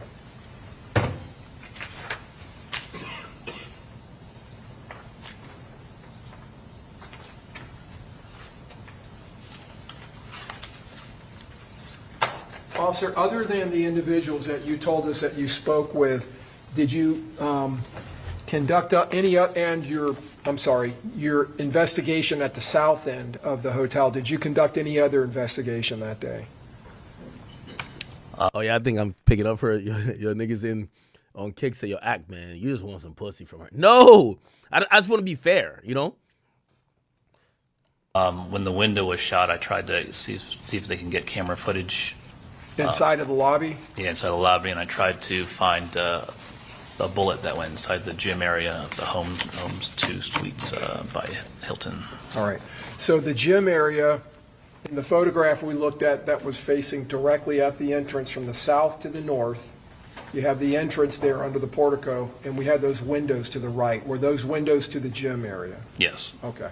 Did you actually enter the gym, go in through the lobby, and look in there for a projectile? Yes, someone gave me access, and I was unable to locate a projectile. Okay. While you were there on scene, and I believe you cleared that scene sometime between 6 and 7 that morning? Yeah, I left around 6:30, I believe. Okay. Were detectives or crime scene investigators on scene by the time you left? I believe so. Most of the investigation started up north on the Fowler end, and then it kind of progressed down towards me. Okay. Did you notify either your supervisor or detectives about your finding of the shell? Okay. That's about it. So that was day 1. So this was day 2. She has a little bit different look. Not gonna go through the whole laborious thing of every second again. We'll try to see if we could get any key moments, but other than that, we are gonna move on. All right. I want to say 2-3 years. Had you yourself ever met Isaiah Chance? 3 times. Is that a person that you have taken these text messaging? I think I sent you the post, like all the. Staying the objection. That's inappropriate. Have you? Okay, so it appears that they're interviewing like a couple friends and some stuff. So the grandmother claims Julio Foolio, suspect, never owned or used firearms. So I guess they're still talking about her. What else? Video shows cars. We did talk about that. Let me see. There's a man's wife who got shot in the shooting when they were vacationing. And I guess it was a college mom that was caught in the chaos. Okay. Let's see if we can. Here.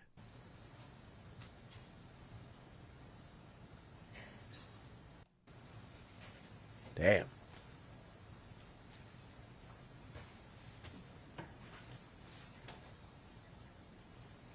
You take out a basketball? Yo, I know when Foolio got to. I think Foolio went to heaven. I don't know, but wherever Foolio went, I know he like, yo, Lord, no way you let this nigga smoke me. Nah, let me go back. Nah, stop playing. Let me go back. I gotta go get my gift. Nah, ain't no way. Like, yo, if you told me that Julio Foolio was gonna get smoked by this nigga, like, I know he was like, yo, wait, what the fuck am I at? Yo, God, let me get a run back. Let me run it back real quick. Let me run this back real quick. Hold on. What? I know Julio Foolio, like, man, I know I ain't get smoked by a goof. This nigga got he got a curly bowl cut. What the fuck?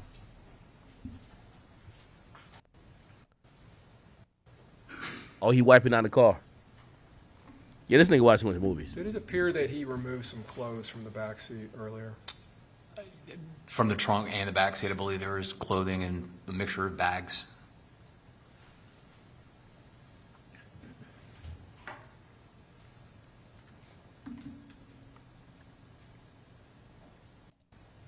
It has to be reviewed. And okay. That's right. Your Honor, we would tender states 36B. No. Right. All right, no further. Okay, so you clean the car. Let me see what else. And I guess the last one I will kind of show is, this is a medical exam. The first category is contact, which basically means the gun is up against the skin at the time of discharge. The second grouping is intermediate range of fire, which basically means from a few inches away up to about 3 feet. That's the intermediate range of fire, and then beyond that is a distant range of fire, or indeterminate, or, as the phrasing I use, no evidence of close range firing. So intermediate and contact are considered close range fire. Okay, so they're talking about his injuries, and they're saying his injuries is consistent with people being at least more than 3 feet away, which is clear. Yeah, shorty laughing and try. I ain't gonna lie, she finna be overcooked. Let's see. Any? And I'm going to ask you specifically. And there was something that I call it looking like an umbrella that you use to deflect the lights when they're doing the pictures. Okay. And why did you look into his own personal bags? I didn't take it from him because we were talking in the house. Because when I asked him about school, about the photography. Is that Jamaican, Grandma? Come on, man. Anyway, shorty's cooked. Okay, let's move on. Chat, did y'all see this? It appears that despite you remember when G Herbo came out and was like, yo, niggas like academics need to go give whatever back to Chicago. And I was just like, yo, G Herbo, respectfully, man, I rock with you and shit like that, man. But I ain't gonna sit here and let you fucking spark this shit up because, yo, I'm like, respectfully, like, if you gonna blame me for nothing, and I'm standing on it now. That's why I ain't copping no pleas, or I'm not apologizing nothing no more than no Chicago niggas. It's over. All right, if I'm apologizing, apologize for your career too, nigga, because I helped make y'all niggas. That's a fact. I'm standing on that. I'm sorry to tell y'all. You feel what I'm saying? So it's like, well, y'all be like, yo, act responsible for murders. What are you talking about? I'm responsible for help building y'all career. So if y'all was dusty and broke in Chicago, maybe we wouldn't be having some of these conversations. And that's how I'm keeping it, bro. I'm not sitting here like apologizing to these niggas when they're friends of the killer. I watched one of G Herbo homies allegedly, because I don't know what NLBBCCDD FTK I watched one of them smoke the other nigga, and the other nigga was dissing Herbo. Y'all ain't see that? Now we gotta wake it up, because when they say I'm responsible for murders, I gotta wake it up. Let's see. G Herbo, NLBBTT, friend killed, caught on tape, live, caught on tape. We gotta talk about it. Since they like put murders on me, let's really see where the murders is going. Cause I ain't never pulled no trigger on no nigga in Chicago, so we gotta wake it up. I like waking it up. You feel me? So there was a nigga that banned G Herbo, banned Chicago. Well, who banned him? Let's see. It was some random nigga. Random nigga. All tasks. Where's the nigga who banned him? Y'all know his name? Block is you want to. Man, I don't even know the hotel. Oh, MLB. What? NLMB J Doggy. All right. So the nigga comes out and says, "Listen, let me just play this. This is why I don't want y'all know y'all. Let me tell you this.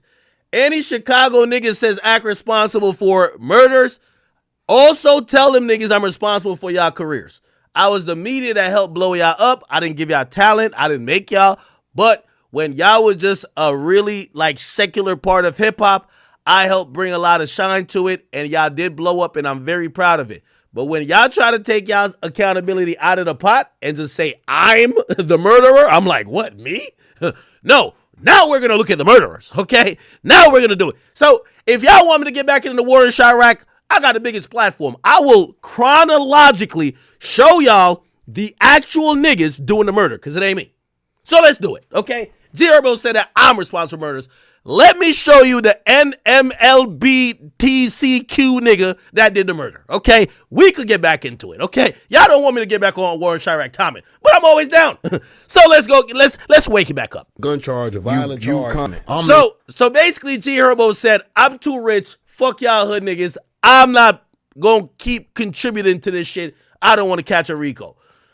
I think that's fair, but in the streets, blood in, blood out, you're not supposed to get too rich to say I'm done with crime. Supposedly. You can't say that. You sign up for a life of crime. G Herbo is saying I don't want to catch a RICO like Thug because I don't want him to hear my interrogation call when I'm telling the cop take my number. Not saying that Herbo did that, but what I'm saying is he don't want to be in a position to catch a RICO. Respectable, I agree. But in the streets, nobody want to hear your retirement. Yo, there is no first ballot Hall of Fame retirement speech from the streets, bro.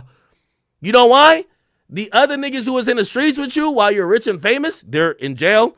Their brother died, their mama died, everybody died. So they're expecting you to still keep it that way.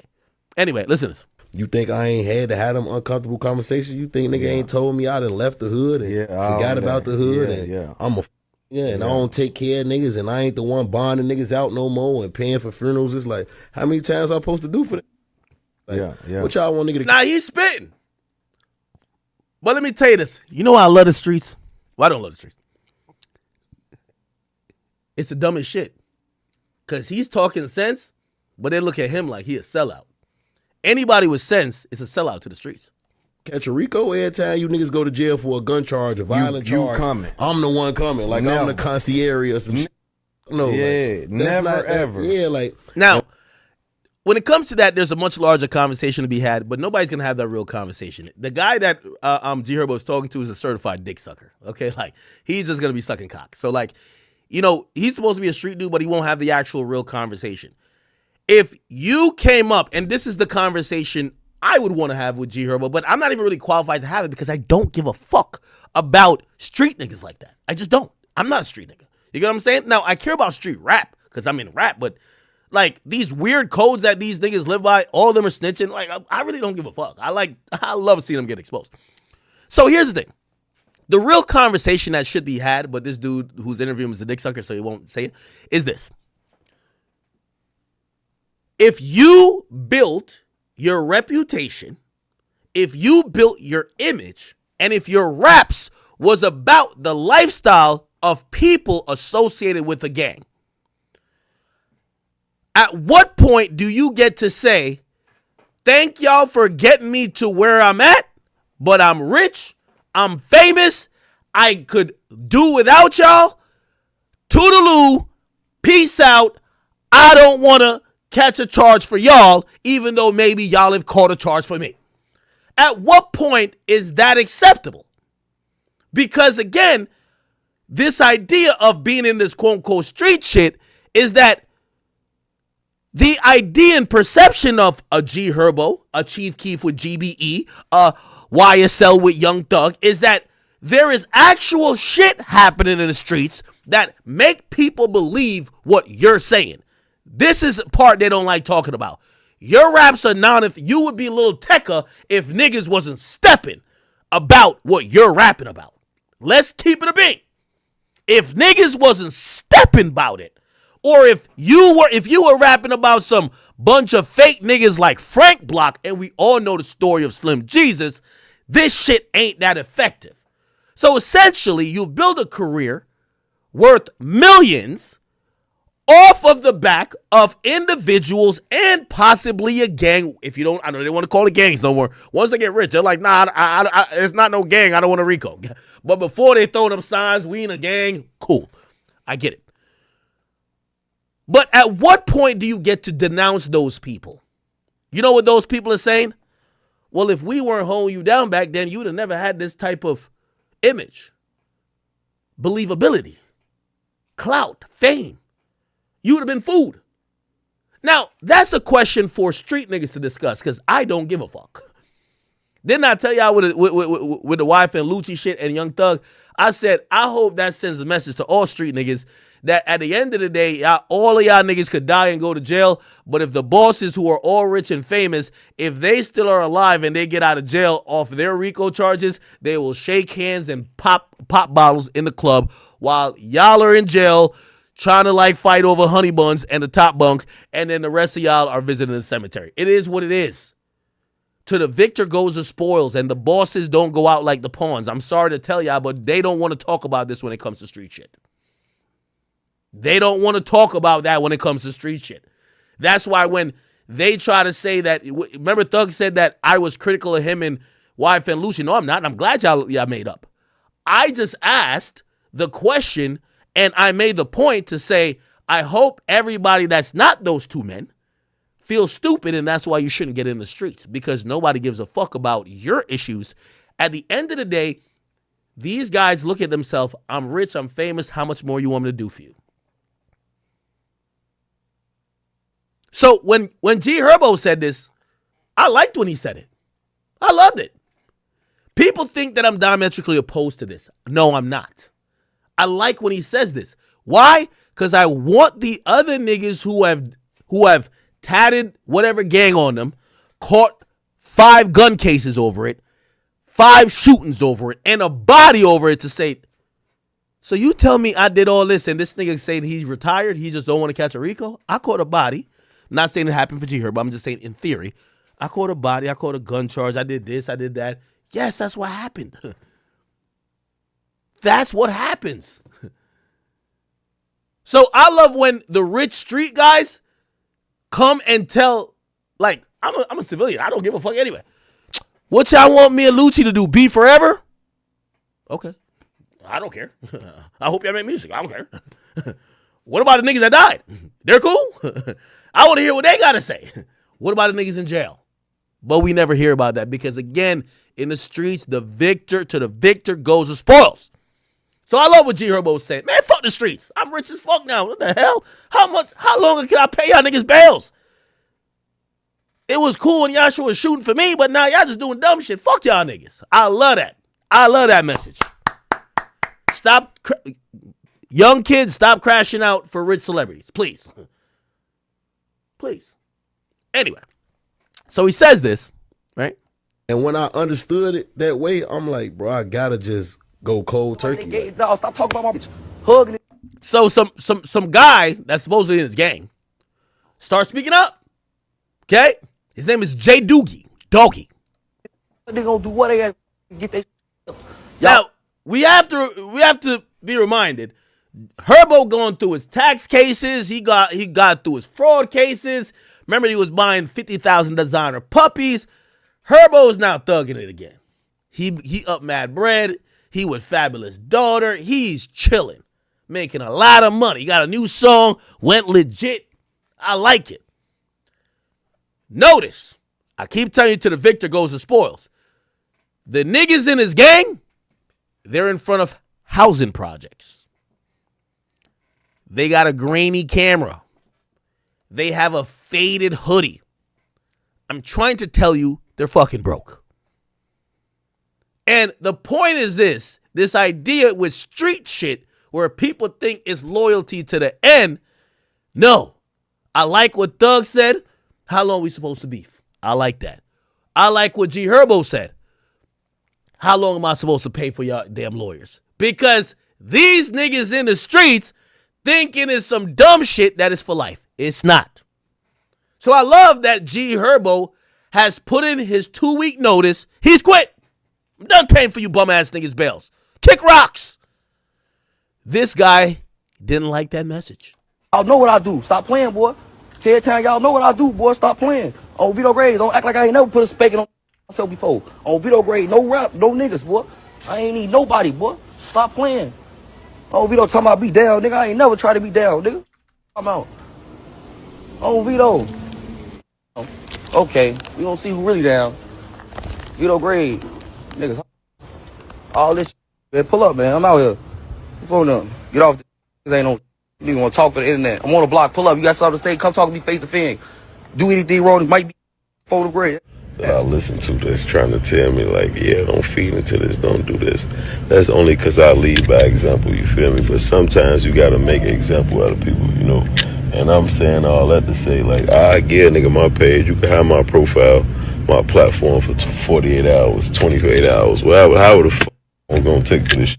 And that's only because they going to forget about you in another 24 hours.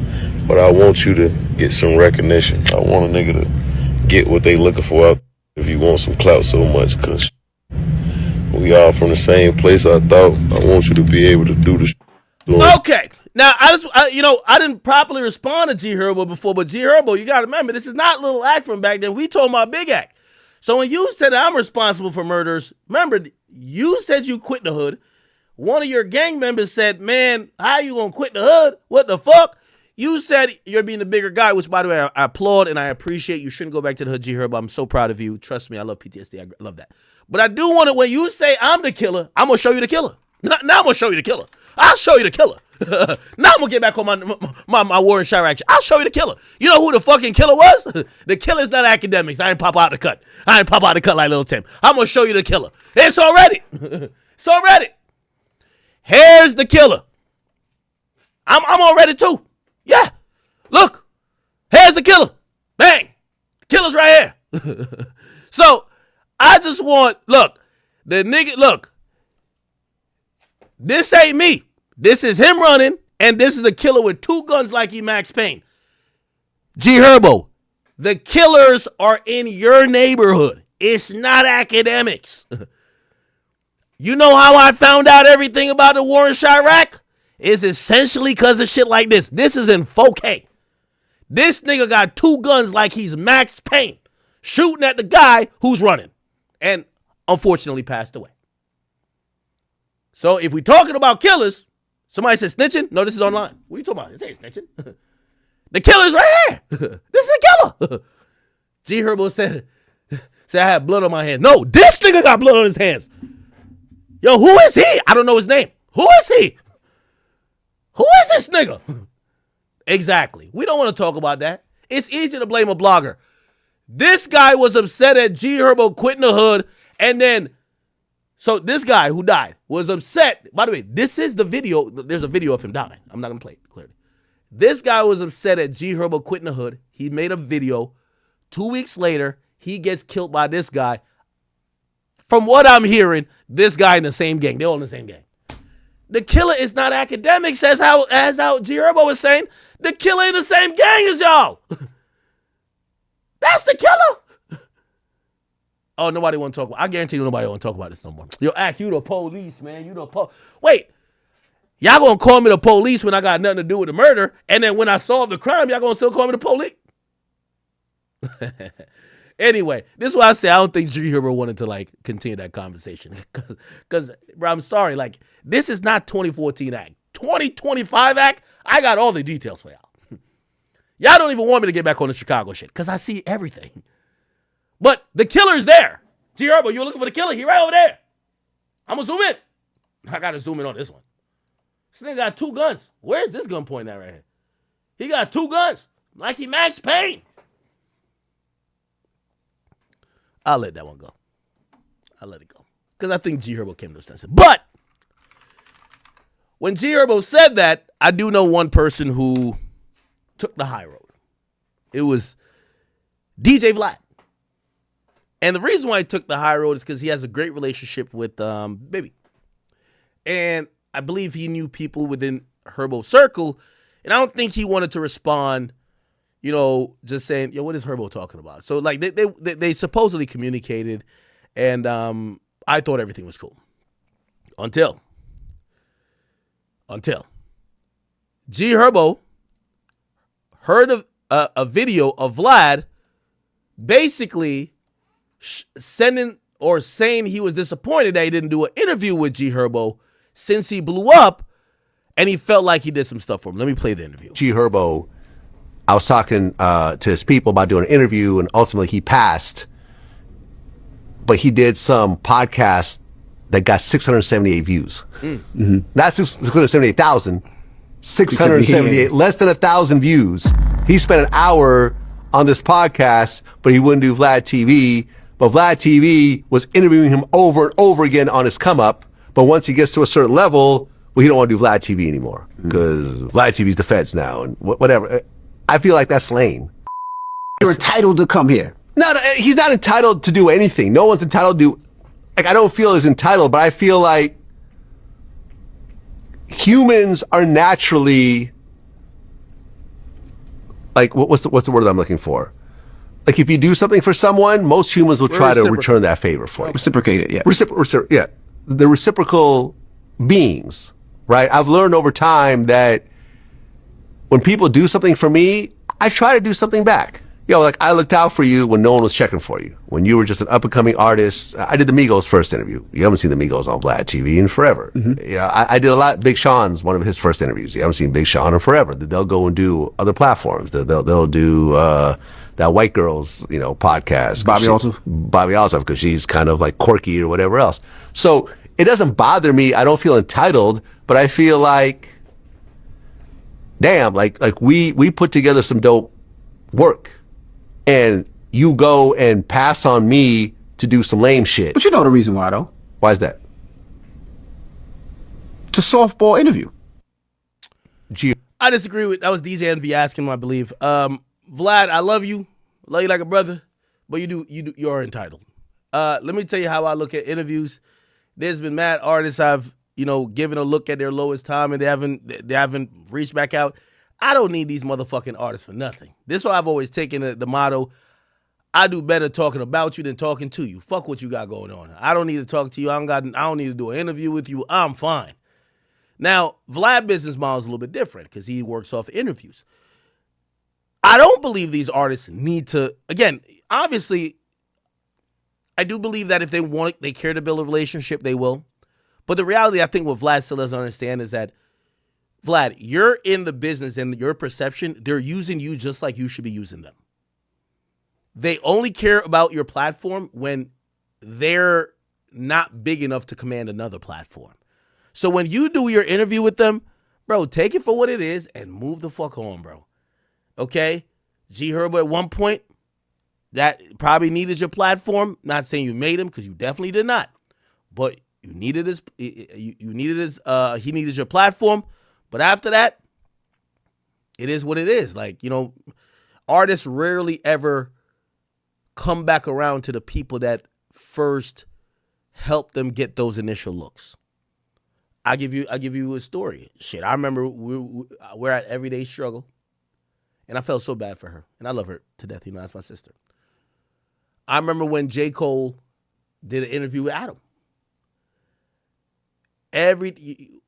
Nadeska's favorite artist was J. Cole. She kept talking about J. Cole, J. Cole. She did some of his early first interviews. She was J. Cole, whatever. Like, me and him were locked in. We do did blah blah, and I was one of the people who interviewed him at first. J. Cole stopped doing interviews. You know who J. Cole did an interview with? Adam 22. And she didn't say nothing about it, but I could see when she found out, like, he did that, she was so hurt. And I'm not trying to say this to embarrass her, but I could tell she was like, damn. And the reality is, these artists look at us interviewers or us platforms, and they don't feel like they owe us nothing. So I need to say this to Vlad and everybody else: when you dealing with the artist, right? Take it for what it is. Now, if you claim you have a friendship with that person, that should be different. But otherwise, if you don't have a friendship, take it for what it is. They use your platform. You got an interview that either going to blow up now or might blow up later. But there is no, you gave me a chance. And most of them don't look at media people like that anyway. Now, you have some that do. I told y'all. Everybody was calling Boston Richie a snitch. He couldn't get an interview nowhere. Future is the nigga who signed him, won't speak to him. I don't know if you speak to him now, because, like, if I see him and Thug are hanging out, I'm like, you hanging out with Thug? Not saying I think Thug is whatever, but I'm just saying, the perception. Oh, you hanging out with Thug, but you won't talk to your own artist? That seems hypocritical. Well, whatever. I'll stay out of it. But nobody would talk to Boston Richie. Boston Richie's team hit me up like, damn, man, we trying to do an interview. Would you do it? Like, come on. The fuck? I don't give a fuck about snitching or that bullshit. Come on. Did that. I brought him on stream where I had his brother. Remember the whole 10-9 Jake shit? Bro, they're like, yo, we got you for life, man. Anything you need, man. I'm throwing an event one time. I say, yo, damn, I would love for him to come through. Like, I'm thinking they're going to give me a discount. This motherfucker's like, yo, bro, we couldn't charge you $1 in life. They drove 8 hours, performed for free. Some artists is going to pay back. Like, if you actually do a favor for them, or you kind of look out, or you extend your platform. But I don't expect it. Bro, these motherfuckers, your rappers, and by the way, I think it's just all things. Like, not because you did LeBron's first interview means he got to give you all interviews now. That's why even when it comes to, like, respectfully to Elliot Wilson, like, Elliot, like, Drake don't owe you no more interviews. You think he already did 3. It is what it is. So I don't look at it like that. Clearly Vlad does. Anyway, let me just read what G Herbo said real quick.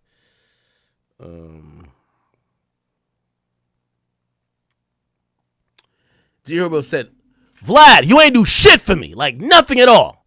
You think the interviews that we did in the past is what blew me up? You gotta be shitting me. You call me every time, not the other way around, nigga. I obviously had some type of motion because I didn't even know who the fuck you was when we first did an interview. And I promise I wasn't even in the loop back then. I just showed up where my team told me. And yes, I'll do another podcast and get 2 views. I'll do what I want to do, nigga. That's the exact reason why I'm not pulling up on your goofy ass. Because you care about views. That's why you do and ask the shit you ask. I'm not fucking with it. I don't like what you represent and you got no principle. You don't give a fuck about me or nobody you interview.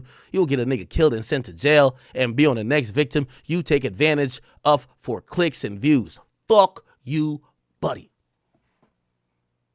Now, that might not be the nicest words, but I understand why Herbo's saying that. Again, love Vlad, but Vlad, these niggas owe you shit. Also, I be looking at it like, yo, Vlad, you've made your way and made your bones by interviewing people that weren't the most relevant people. Bro, like, with all due respect, like, Vlad don't got, well, does he have he doesn't have a Dirk in his prime interview. He don't got a Young Boy in his prime interview. He don't got a Kanye interview. Vlad is dominated by making people who we didn't give a fuck about actually make us give a fuck about them. So I look at Vlad, I'm like, yo, Vlad, why you think people need to come? Yo, if they don't fuck with you, you're a white dude, you figured out your way in hip hop. If they feel you the feds or whatever, I get it. I'm not saying like I agree with them, but like, yeah, you could be upset at that, but like they don't owe you nothing. Nobody owes nobody nothing in this media shit. Nobody. You get what I'm saying? And that's just reality of it. So I don't think G Herbo is wrong for doing that. And I do think Vlad's a little bit like entitled, but I will say I understand how he's looking at it. I just know that rap ain't like that, bro. Rap is not like that.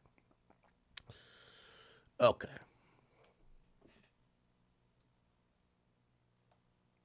What y'all say? Somebody just donated something. What y'all say? Huh? What? Give me 1 second.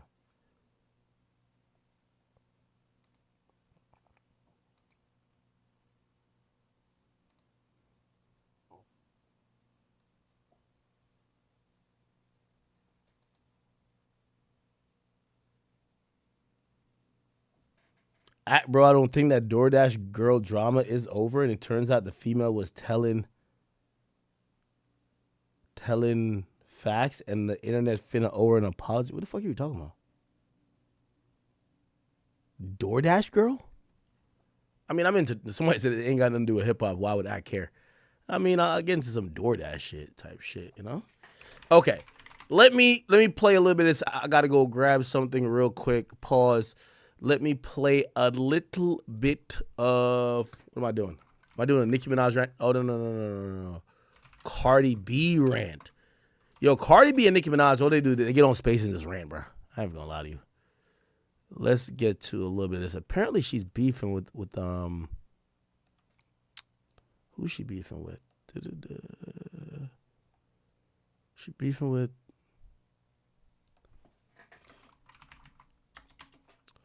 beefing with, Armand Wiggins or something? All right. Motherfucking take me there. Okay. Give me 1 second, Chad. Give me 1 second. All right? Don't go nowhere. And that's a motherfucking fact.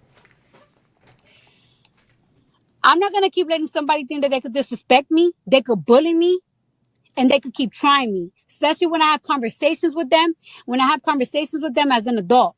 Because if you don't respect me being a fucking adult, that means I gotta motherfucking treat you how I motherfucking treat people in the motherfucking streets. And that is a motherfucking fact. Let me tell you something. My baby dad, never called me out my fucking name. When a nigga is calling me bitch, hoes, I don't give a fuck if you suck dick like me. Don't you ever call me out my fucking name if we're not fucking or if you're not my bet or we not cool like that. If we not cool like that, you can call me a bitch. You can call me a hoe. And I let that shit fucking slide. I let that shit slide. But I'm not going to keep letting somebody disrespect me. Even people around me don't even let people disrespect me.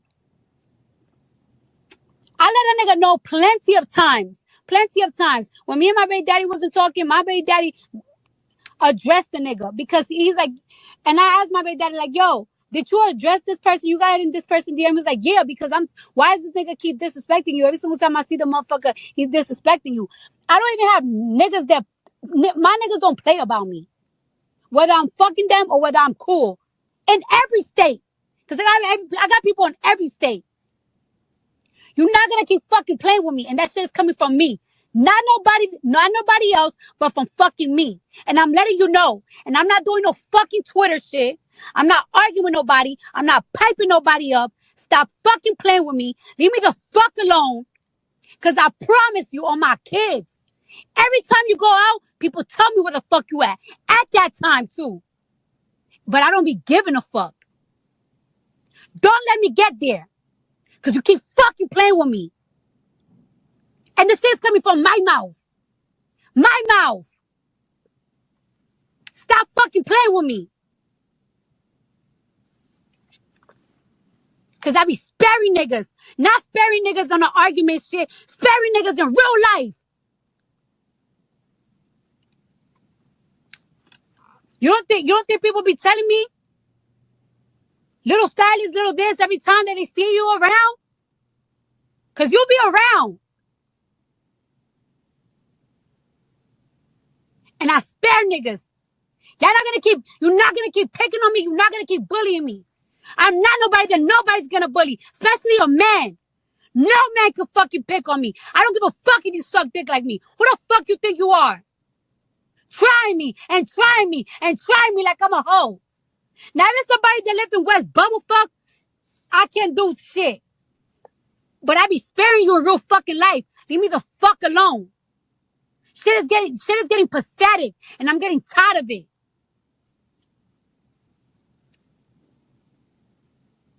There's boundaries. There's boundaries, and you've been crossing them. Stop playing with me. Stop playing with the brim.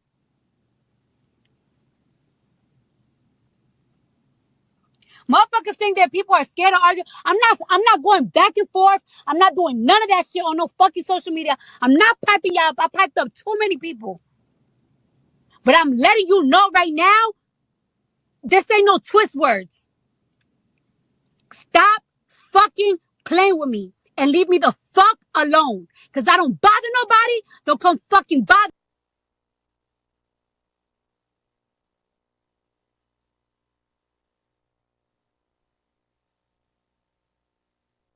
His baby and today it's not.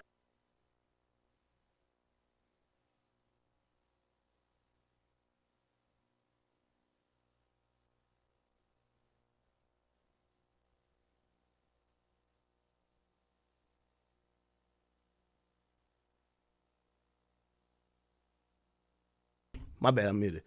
Whoever who donated, I don't know what the DoorDash drama, girl drama is, so y'all gotta let me know. Lucky is being sued by Empire. Okay. Young Thug was fighting with the jail guard. Let me see this. Chirac Rares. Ah, shit. It's not like you was treating either one of them people right anyway. And I know her, Tasha Kane. Okay, here we go. Okay, so apparently Young Thug got into a fight with jail guards in 2023 while he was locked up. Here's some footage of it. Here. Please chain them, and I will be recording. Now, here's a funny thing. They said that Young Thug, while he was locked up, he had a whole wing of the jail to himself. Remember, Drake even came and visited him, and they said, like, they pretty much, like, I don't know, brought him to a conference room, which is kind of crazy. Like, imagine being so privileged as Drake, they don't even let you... They let you see Young Thug after hours. So it wasn't even like visiting hours, like on some, what it appeared to sound like it was like late night shit in a conference room, but they just brought Thug to Drake, which I'm like, damn, imagine having that much clout, right? Alpha Open 162.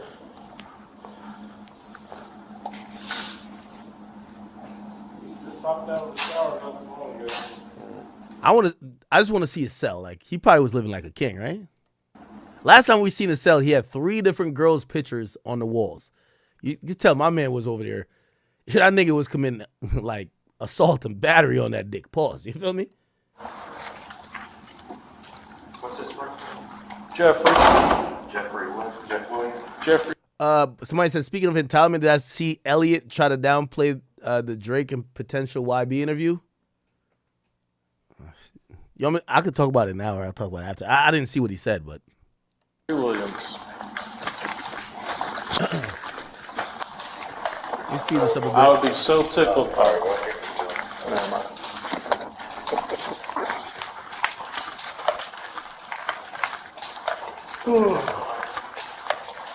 Watch your stuff. There's the water.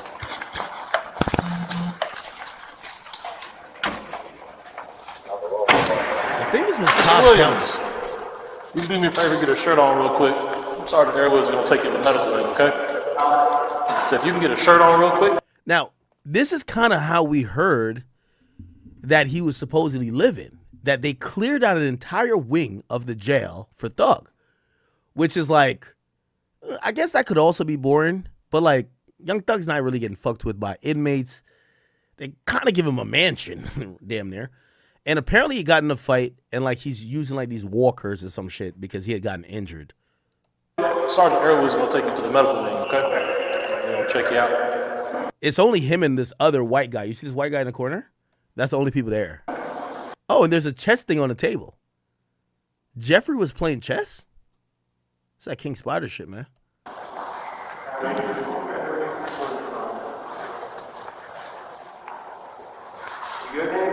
I can't complain. Same day, different day, same stuff. How about you?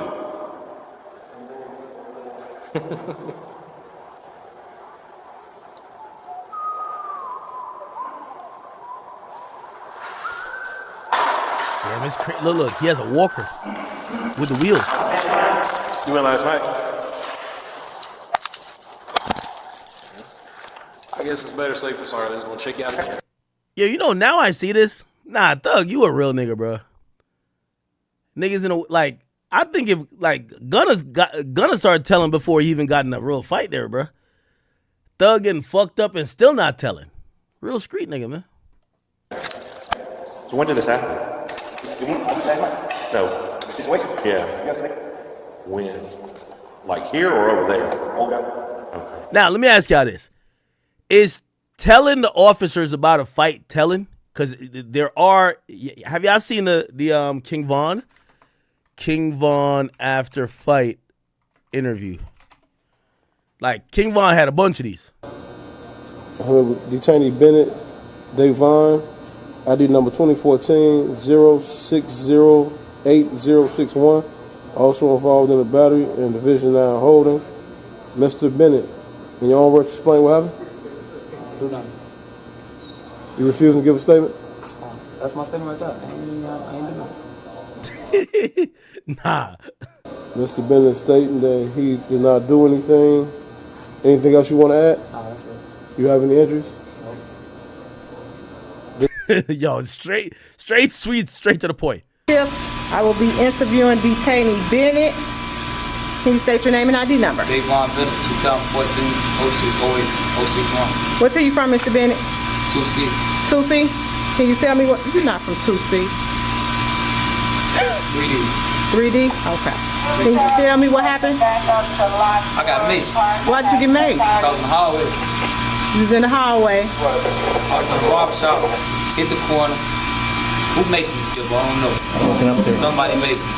They just maced you for no reason? Yeah. Oh, okay. You got any injuries? Yeah. Did you receive medical attention? No, I talked to the counselor. I ain't get no. Psych? You talked to psych? Nah, this nigga Vaughn was a demon, bro. Look, all right, this was Vaughn after a fight with a guard. His date is October 26, 2016. Yeah, how much times was Vaughn in jail? God damn. Approximately 2150 hour 0608061. Is that your name and ID number, sir? Davon Bennett, 2014, 0608 061. What is your current living unit that you're assigned to? 2E. Alright, there was an incident that occurred up there at 2034 hours with Division 9 staff. Do you care to tell me in your own words what happened up there? It was a refusal. The inmate didn't want to come and sit with me, so the white shirt came. The white shirt came in the room, said go to the back.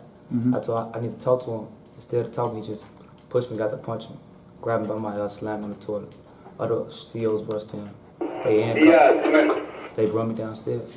Alright. All right, listen. I go by the what would Vaughn do. So Vaughn explained the situation with a fight with a guard. Anything with inmates, he don't talk though. I know that's a fact. Look. I'm interviewing Mr. Devon Kenneth, ID number 2000. Tell me what the fight was about. Card game. Over a card game, okay. Are you injured anywhere, sir? Yes, sir.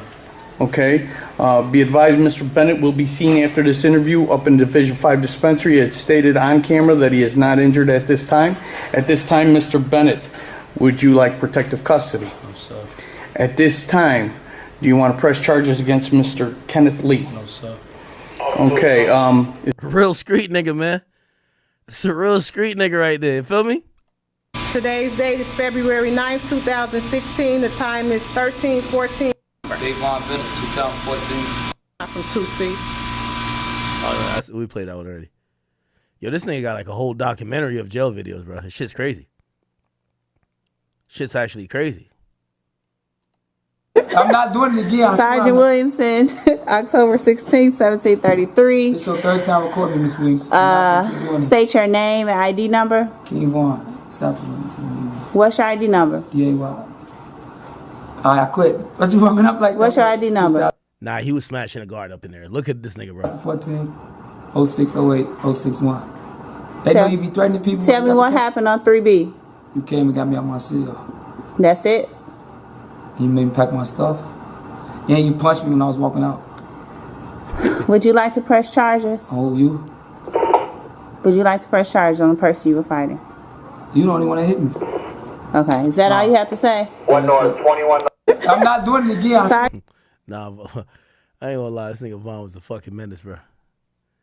This nigga was a menace. Anyway, let's see how Thug handles this.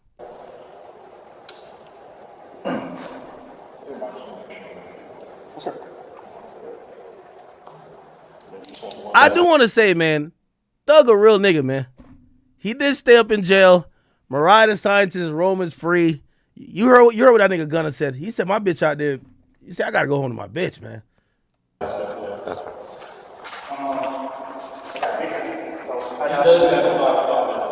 Is it a, I'll get you over there and back. Put it on the glass.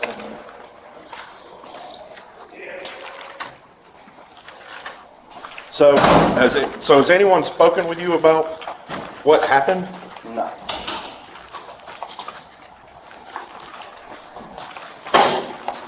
Here, I'll get it.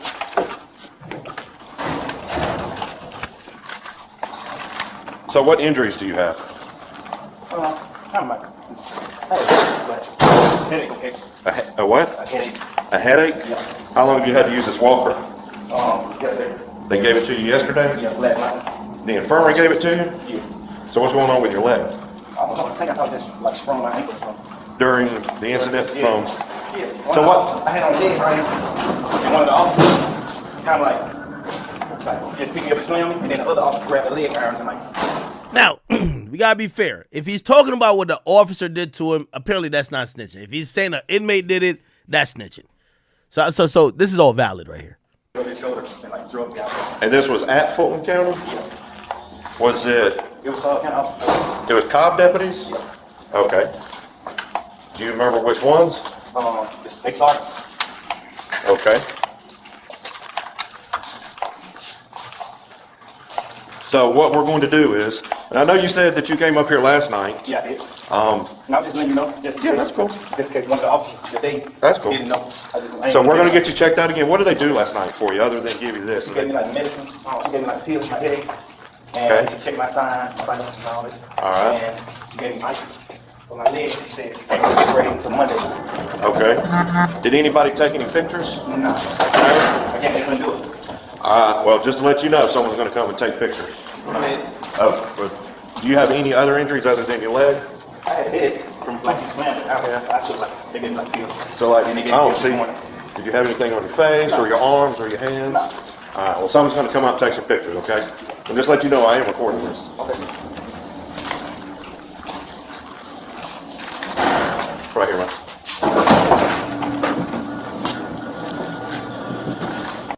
Yesterday in Fulton County.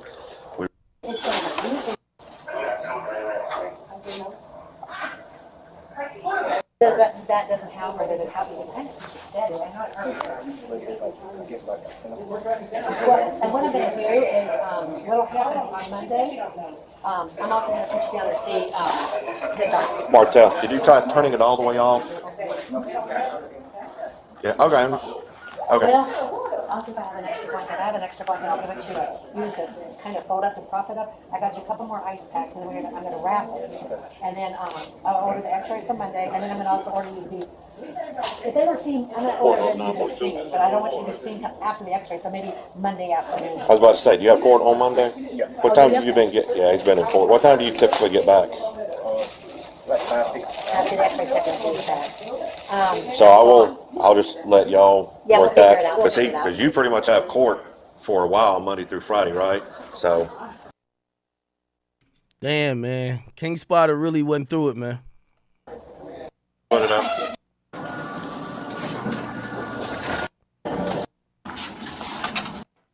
I have 2 field calls, so do something. All right. Okay.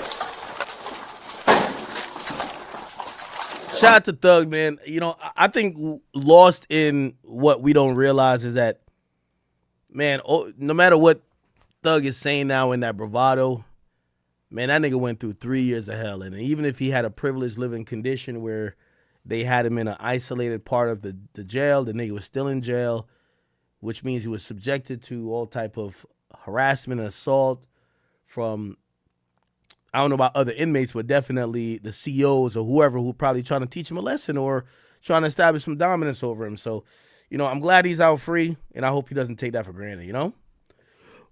All right. Yo, have y'all seen Kevin McCall, man? Begging ass Kevin McCall. That nigga showed up on, I believe, was it Back on Fig?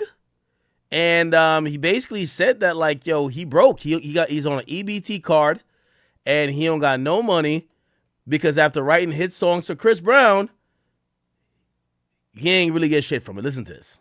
Star shit. Even if you still had your child in California, am I correct? Yeah, I gotta prove all of that. They wasn't supposed to. I didn't have nothing on Marley. Marley, I gotta go and file a paternity, a petition for paternity. It's only $300, but a nigga, watch this. I think it's a game, bro. No, this for when I poke niggas. Don't walk up on me playing. Or you Team Breezy niggas. Keep that shit on the internet. What's that? My bad. I went too far? You talk about the talent. All right, music. Despite your flaws as a human being, you are one of the most talented individuals to ever grace the music industry. We gonna get to that. So we gonna get to that. Veer. I love how you try that. I love how you. Yeah, we gonna veer to that. Well, we gonna Why get the bullshit out the way. You have a testimony. Why the fuck? Get in on this. I witnessed it. He finna be in here and Why tell the us fuck I got an EBT card? Now you're showing off an EBT card. And this nigga is at Breezy Bowl and made 90 whatever the fuck million, and it say KKKKK Mac. Can I get 25,000 for them four songs I owe you, bro? I just want to leave, bro. Leading up to who he is. I'm not even tripping though. I got an EBT card, my nigga. Like, what the fuck, bro? I can't even get nothing, bro, man. Y'all niggas want to see a nigga cry in here, so y'all can think I'm a bitch. Nah, bro. That shit ain't fair, nigga. Hey, I'm on EBT, bro. Hey, that's why. Hey, look. Chris Brown doing ballerina twirls. Yo, I seen one of them videos at a Chris Brown concert, man. He grinding on chicks. He got these chicks up in the air, double cheeked up. He rubbing their belly even if they pregnant for nothing. Chris Brown do the most at his tour. And he's getting like, how much money I heard Breezy getting? Breezy getting like, I think $1.5 million. He getting like $1.5 million per show. No. Whoa, I'm wrong. Because these are the stadium joints, right? No. He's getting more than that. My bad. Sorry, Breezy. Wait, no, he probably getting like 2-3, probably that. Probably 3. Anyway, this nigga over here, like, you know, hormonal in his feelings, whatever. So Young Thug come in. Bro. Calm down, bro. I'm on EBT, Smack. Look. Say my name, bro. That shit is better. I had to go up in that motherfucker and hide my face with a mask like COVID, bro. Don't act like every nigga ain't had no motherfucking EBT card. On the set, I think I had an EBT card. Man, I might get an EBT. One in the chat if you had an EBT card, chat. One in the chat right now, chat. One in the chat. I walk in the building and look at me crazy. Let me tell you this, cuz. my name. Me and Look Heather, at me crazy. look. Me and Heather went to the county building together. Bro, we don't want to hear, nigga. We don't want to hear. Where you go? Oh, it's movie time. Anyway, Young Thug decides to save the day. He says, Kevin McCall, hit my line, nigga. I'll give you the $25,000 you need. And I know CB would give it to you also, bro. He's a real one. Niggas is just busy sometimes. Now, Young Thug been on really like this like Good Samaritan tour where like he want to show people that, yeah, I was online talking shit about people on the jail phone, but like I'm not a piece of shit. Like I'm a good guy, blah, blah. And salute to Thug. Like I'm telling you, I could tell, yo, Thug really wants some friends, man. Like, yo, Thug, I'm your friend, bro. I'm your friend, dog. Yo, I'll pick up the phone. Don't call Wham no more, all right? Wham is hanging out with Hood Rich Pablo Juan. He don't want to talk to you no more, all right? All right, Thug? Thug, I know you've been calling Wham, but I found Wham. He got his phone in his hand, and he's hanging out with Hood Rich Pablo Juan, nigga. Look at him. He right here. He hugging that man around the waist. He don't want to talk to you, Thug. He's sending you. He acting like he on D&D. Stop playing, Thug. Don't call him no more, bruv. Don't call that nigga no more, dog. Trust me. Anyway, after offering the $25,000, I'm now talking about Thug offering the $25,000 to Kevin McCall. You know, the internet sleuths figured and pulled up some new like info to be like, yo, is this nigga capping? And by the way, Chris Brown did respond. Chris Brown was like, subliminally, he said, remember this, you can't walk across a burnt bridge. And you know what's funnier than a troll? A broke one. So Brisk Breezy ain't feeling bad for this nigga at all. Now, what ended up happening is a resurfaced video talking about Kevin McCall blowing his $8 million fortune actually resurfaced. And check this shit out. Singer-songwriter Kevin McCall, and I blew the hell out of that. I want to build and close up your body like a banana. Chris Brown called me and like, look, this song is going real good. We about to do the video. I only got a check for $10,000 at that time. Spent that up in no day. Tried to get a whip, some dumb shit. But when I finally got a check for Deuces that was over 6 figures, I opened that mug up. It was like, I ain't never seen nothing over $10,000 in my life. So when I saw 100 and something thousand, I'm like, I looked at my club. By the way, chat, he wrote Deuces for Chris Brown. And I just closed it. I got scared. I didn't even get happy. I'm like, well, I'm going to put this shit. Didn't know what to do with it. Didn't know where to start. The most I had ever paid for rent at the time was like $300. It took me almost losing my family to realize, okay, something's not right. I had a 4-bedroom house in Woodland Hills, and my child's mom had to pay the rent. I'm thinking I'm broke, not knowing I got checks coming from here, here, on this tax ID number, all these things that I'm more familiar with now. And if I knew them then, I probably could have saved my family, but I knew I blew the bag when I'm singer-songwriter Kevin McCall, and I blew it. What? So anyway, Young Thug promptly said, you know what, brother? You on your motherfucking own. He has since retracted the offer of giving this guy $25,000. Young truly humbled under God. He then said, and where is it at? Grant, you didn't post it? I know you posted it, my brother. He says, sorry, Mac, he means McCall, Kevin McCall. LOL, ain't know this was all happening, kid. Basically mean, bro, I ain't know you blew $8 million. I'm good. You blew $8 million. I'm not giving you $25,000. Good luck, nigga. Kick rocks. So that, and again, I'm going to be honest with you. I don't think he's wrong. You know, again, a lot of these artists, let me tell you how music is, man. You know, I always say if you last over 5 years, like, you're good. If you last over 10 years, man, you a legend. This shit is a short lick, a short hustle for most people. Kevin McCall, like, he probably is still a good songwriter, but maybe the songs he's writing or the producers he's linking up with to write the songs, that shit ain't connecting. Or he ain't with the right artist.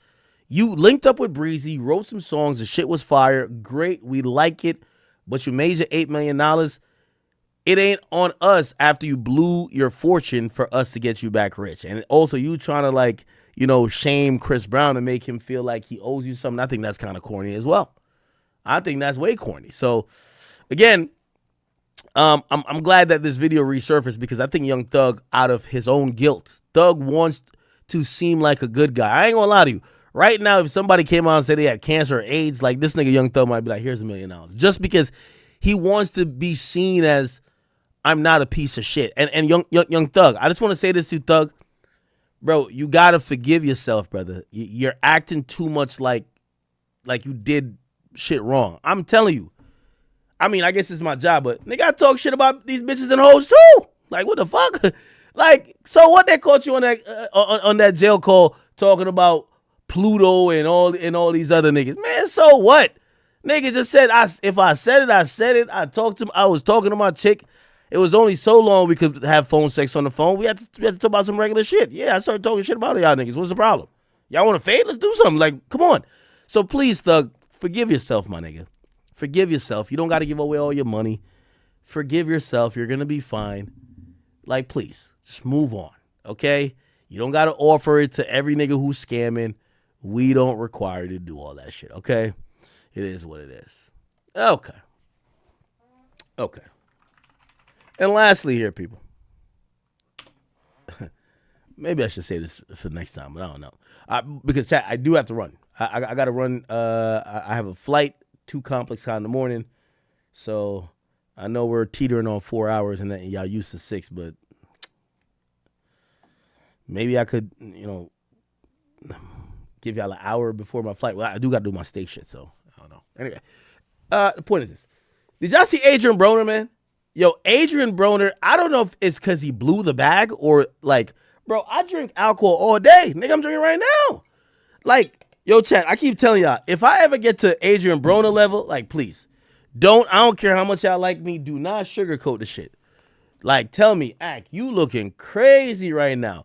Adrian Broner's my guy, and I ain't gonna lie to you, I think maybe he is having money problems. Cause, like, me and we're supposed to do an interview, and he was like, yo, I need that 4 bands. And I was like, I'm not Vlad. I don't pay niggas for interviews. So I was like, you're a nigga that made $50 million and you need $4,000 to do an interview? What the fuck? What's going on here? Now it's kind of sounding like I get it. When I see Cameron reaching the purse to give him, I'm like, oh, I get it. I see what's popping. So anyway, the nigga posted up, and he's been doing a lot of these recently. I don't know why. He said, this is a toxic test. He says, honest acts only. He says, who gave you the best sex of your life? Nigga, he just tagged the chicks. This is crazy. Somebody named Mrs. Chanel, Ruby Rose. I didn't even know Ruby fucked him. Yasmin Lopez, which, by the way, I'm going to chill off Ruby because Ruby don't like me right now. What is this? Bree Teddy? I don't know who that is. Double Dose Twins. Bro, you got to specify which one of them. Ain't one of them dating, what's my nigga name? One of them is dating Destroy Lonely. You can't just tag both the twins. Or maybe, unless it's both of them. Anyway. He said, who gave you the worst sex of your life? He says, nobody. I like to do all the work. Okay. Number 3, who gave you the best head of your life? And he just names chicks again. I don't know who this Miss Chanel person is. Cheyenne Jacobs. I don't know who that is. Entice Twerks. I think these are all like porn stars or like Twitter girls. Isso Treasure and Ona Doll. Don't know who none of those people are. So who gave you the worst head of your life? He said, I don't think I ever got a bad batch of head in my life. Okay, cool. He says, then the question is, who do you wish you were still in a relationship with? Then he named a bunch of people. Boss Lady Keel, Shade of Shay, Is Treasure, Queen of DC, Pretty Red. Yeah, these are strippers. Yeah, did this nigga like spend all his money on strippers or some shit? It says, who do you wish you've never been in a relationship with? Who do you wish you've never been? He says Carly Red. Okay. So who was the one person you cheated on everybody with? He just tags her. Meme Walker. Oh my God. He said, who do you want back?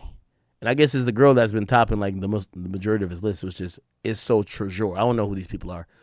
He says, whose ass you eat? He said, I be too drunk. I don't know. Yo, this nigga's wild in chat. And it says, who ate your ass? And he just named the girls. He did another one today on his Instagram. I ain't gonna lie. My boy is a definition of burnt out, but I don't know what it is. I can't tell. Like, I'm almost thinking of CTE. He says, who do you want to be in a relationship with? Kalani. Who you want to answer your DMs? Glorilla, Sexy Red, Brittany Renner. Who you want to take on a date? Kiki Palmer. Who you want to spend a bag on? Cuban Savage. Who hair will you get done today? This nigga's, he tricking. Lovely 7. Who the hell is that? If you was thirsty and it was only used bathwater left, whose bathwater would you drink? Ew. Carrie Hilson. Who would you catch a case for? Sexy Red. Oh my God. If you see this girl getting jumped by a bunch of girls, who will you jump in and help? All my BMs. And he names all of them. It's all my BMs. Brittany Renner, Glorilla, Kalani, Sexy Red, and this Treasure person. Okay. By the way, this is like some high school questionnaire, but I really don't know what's going on with Adrian Broner. If you win the lottery, who will you split half with? He says my mother. He says if someone needs 800,000 and all you got is 801, who would you give it to? And he names the same girl. Yo, chat, I ain't gonna lie to you, bro. I rock with Adrian Broner. I think he's incredibly funny. I don't really pay niggas for interviews, bro. I really think that I do better without the celebrity there because I just pop my shit. I don't give two fucks. But I got to get to the bottom of this Adrian Broner shit, man. Yo, tell Adrian Broner I got the 4 bands for him, bro. I will pay him for an interview. I don't got no co-host, so he can't hit on her. But I will try to figure out, how did this motherfucker get here? How did he get to this point? I don't know. Is it CTE? Is it drugs? What happened? There's a point where we're comparing him to Floyd. What the fuck happened?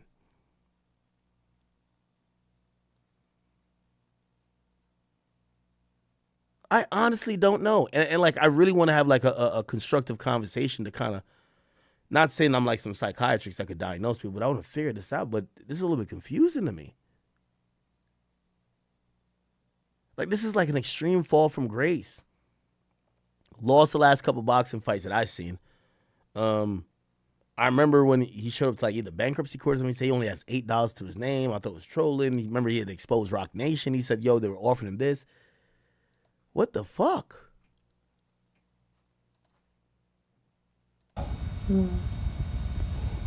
I wouldn't trip over a bitch if she fell in front of me and I was running full speed. I don't know what's going on with him. He's posting shit. He's getting 362 likes. I wonder where his friends are, though. Respectfully, right? I don't know anybody that's from the D.C. area. No, actually, he's from Cincinnati. I'm sorry. But when he was popping, I used to see him around like the Meek Mills, the Shy Glizzy. Like, he had like a rapper group friend or a friend group. I wonder if they reach out to him and be like, hey, bro, are you doing good, bro? You need anything? Because, and maybe they have, so I don't want to accuse them of like kind of leaving this guy for dead, but I kind of do wonder, like, I remember at his height, he was popping bottles with all the other celebrities. And this is why I'm like a little saddened, because obviously I know that there's no real friends in the industry, but I'm like, you tell me that none of these guys check on him? Bro, he's posting shit in a bed with a random girl in the background, and he has 400 likes, and like, he's doing questionnaires, and Hey man, I'm just in real deep thought, like, why everybody's side tooth missing? Should I take mine out?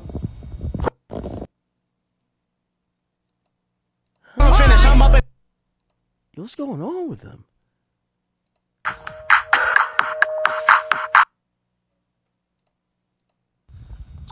Roses are red, violets are blue. If I'm single for the rest of my life, bitch, whoop-de-doo. I'm going to be honest with you, chat. Adrian Broner is halfway to Orlando Brown status.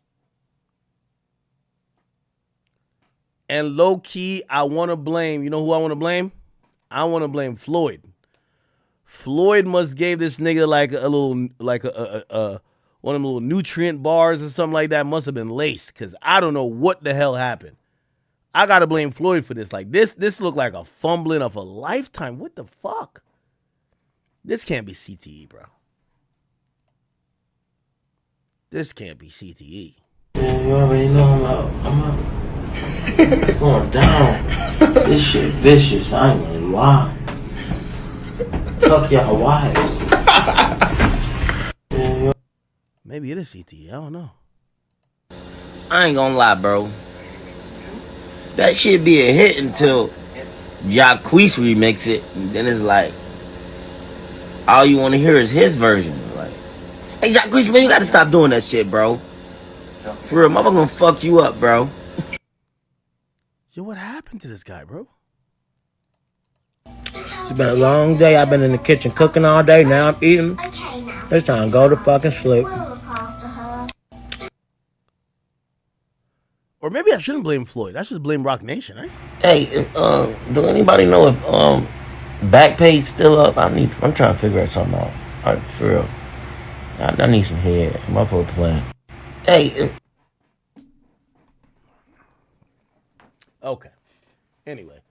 Yo, chat, I know this a little bit early, but I do have to make some preparations. I got a flight in the morning. If you are tuned in on Twitch, I will be, not Twitch, I mean on Kick. Jesus Christ. I'll probably pop in like late night before I head out, because I do got to do a steak stream. But I just want to say I'm going to ComplexCon, which is I'm going to Vegas, and I have some scheduled things that's happening. But as of my last stream last night, I'll tell you the latest update. I talked to Complex today. I'm no longer before, like, one of the first shows before Cam on Friday. Not on Friday, I mean Saturday. They've moved my show to Sunday at 2 o'clock.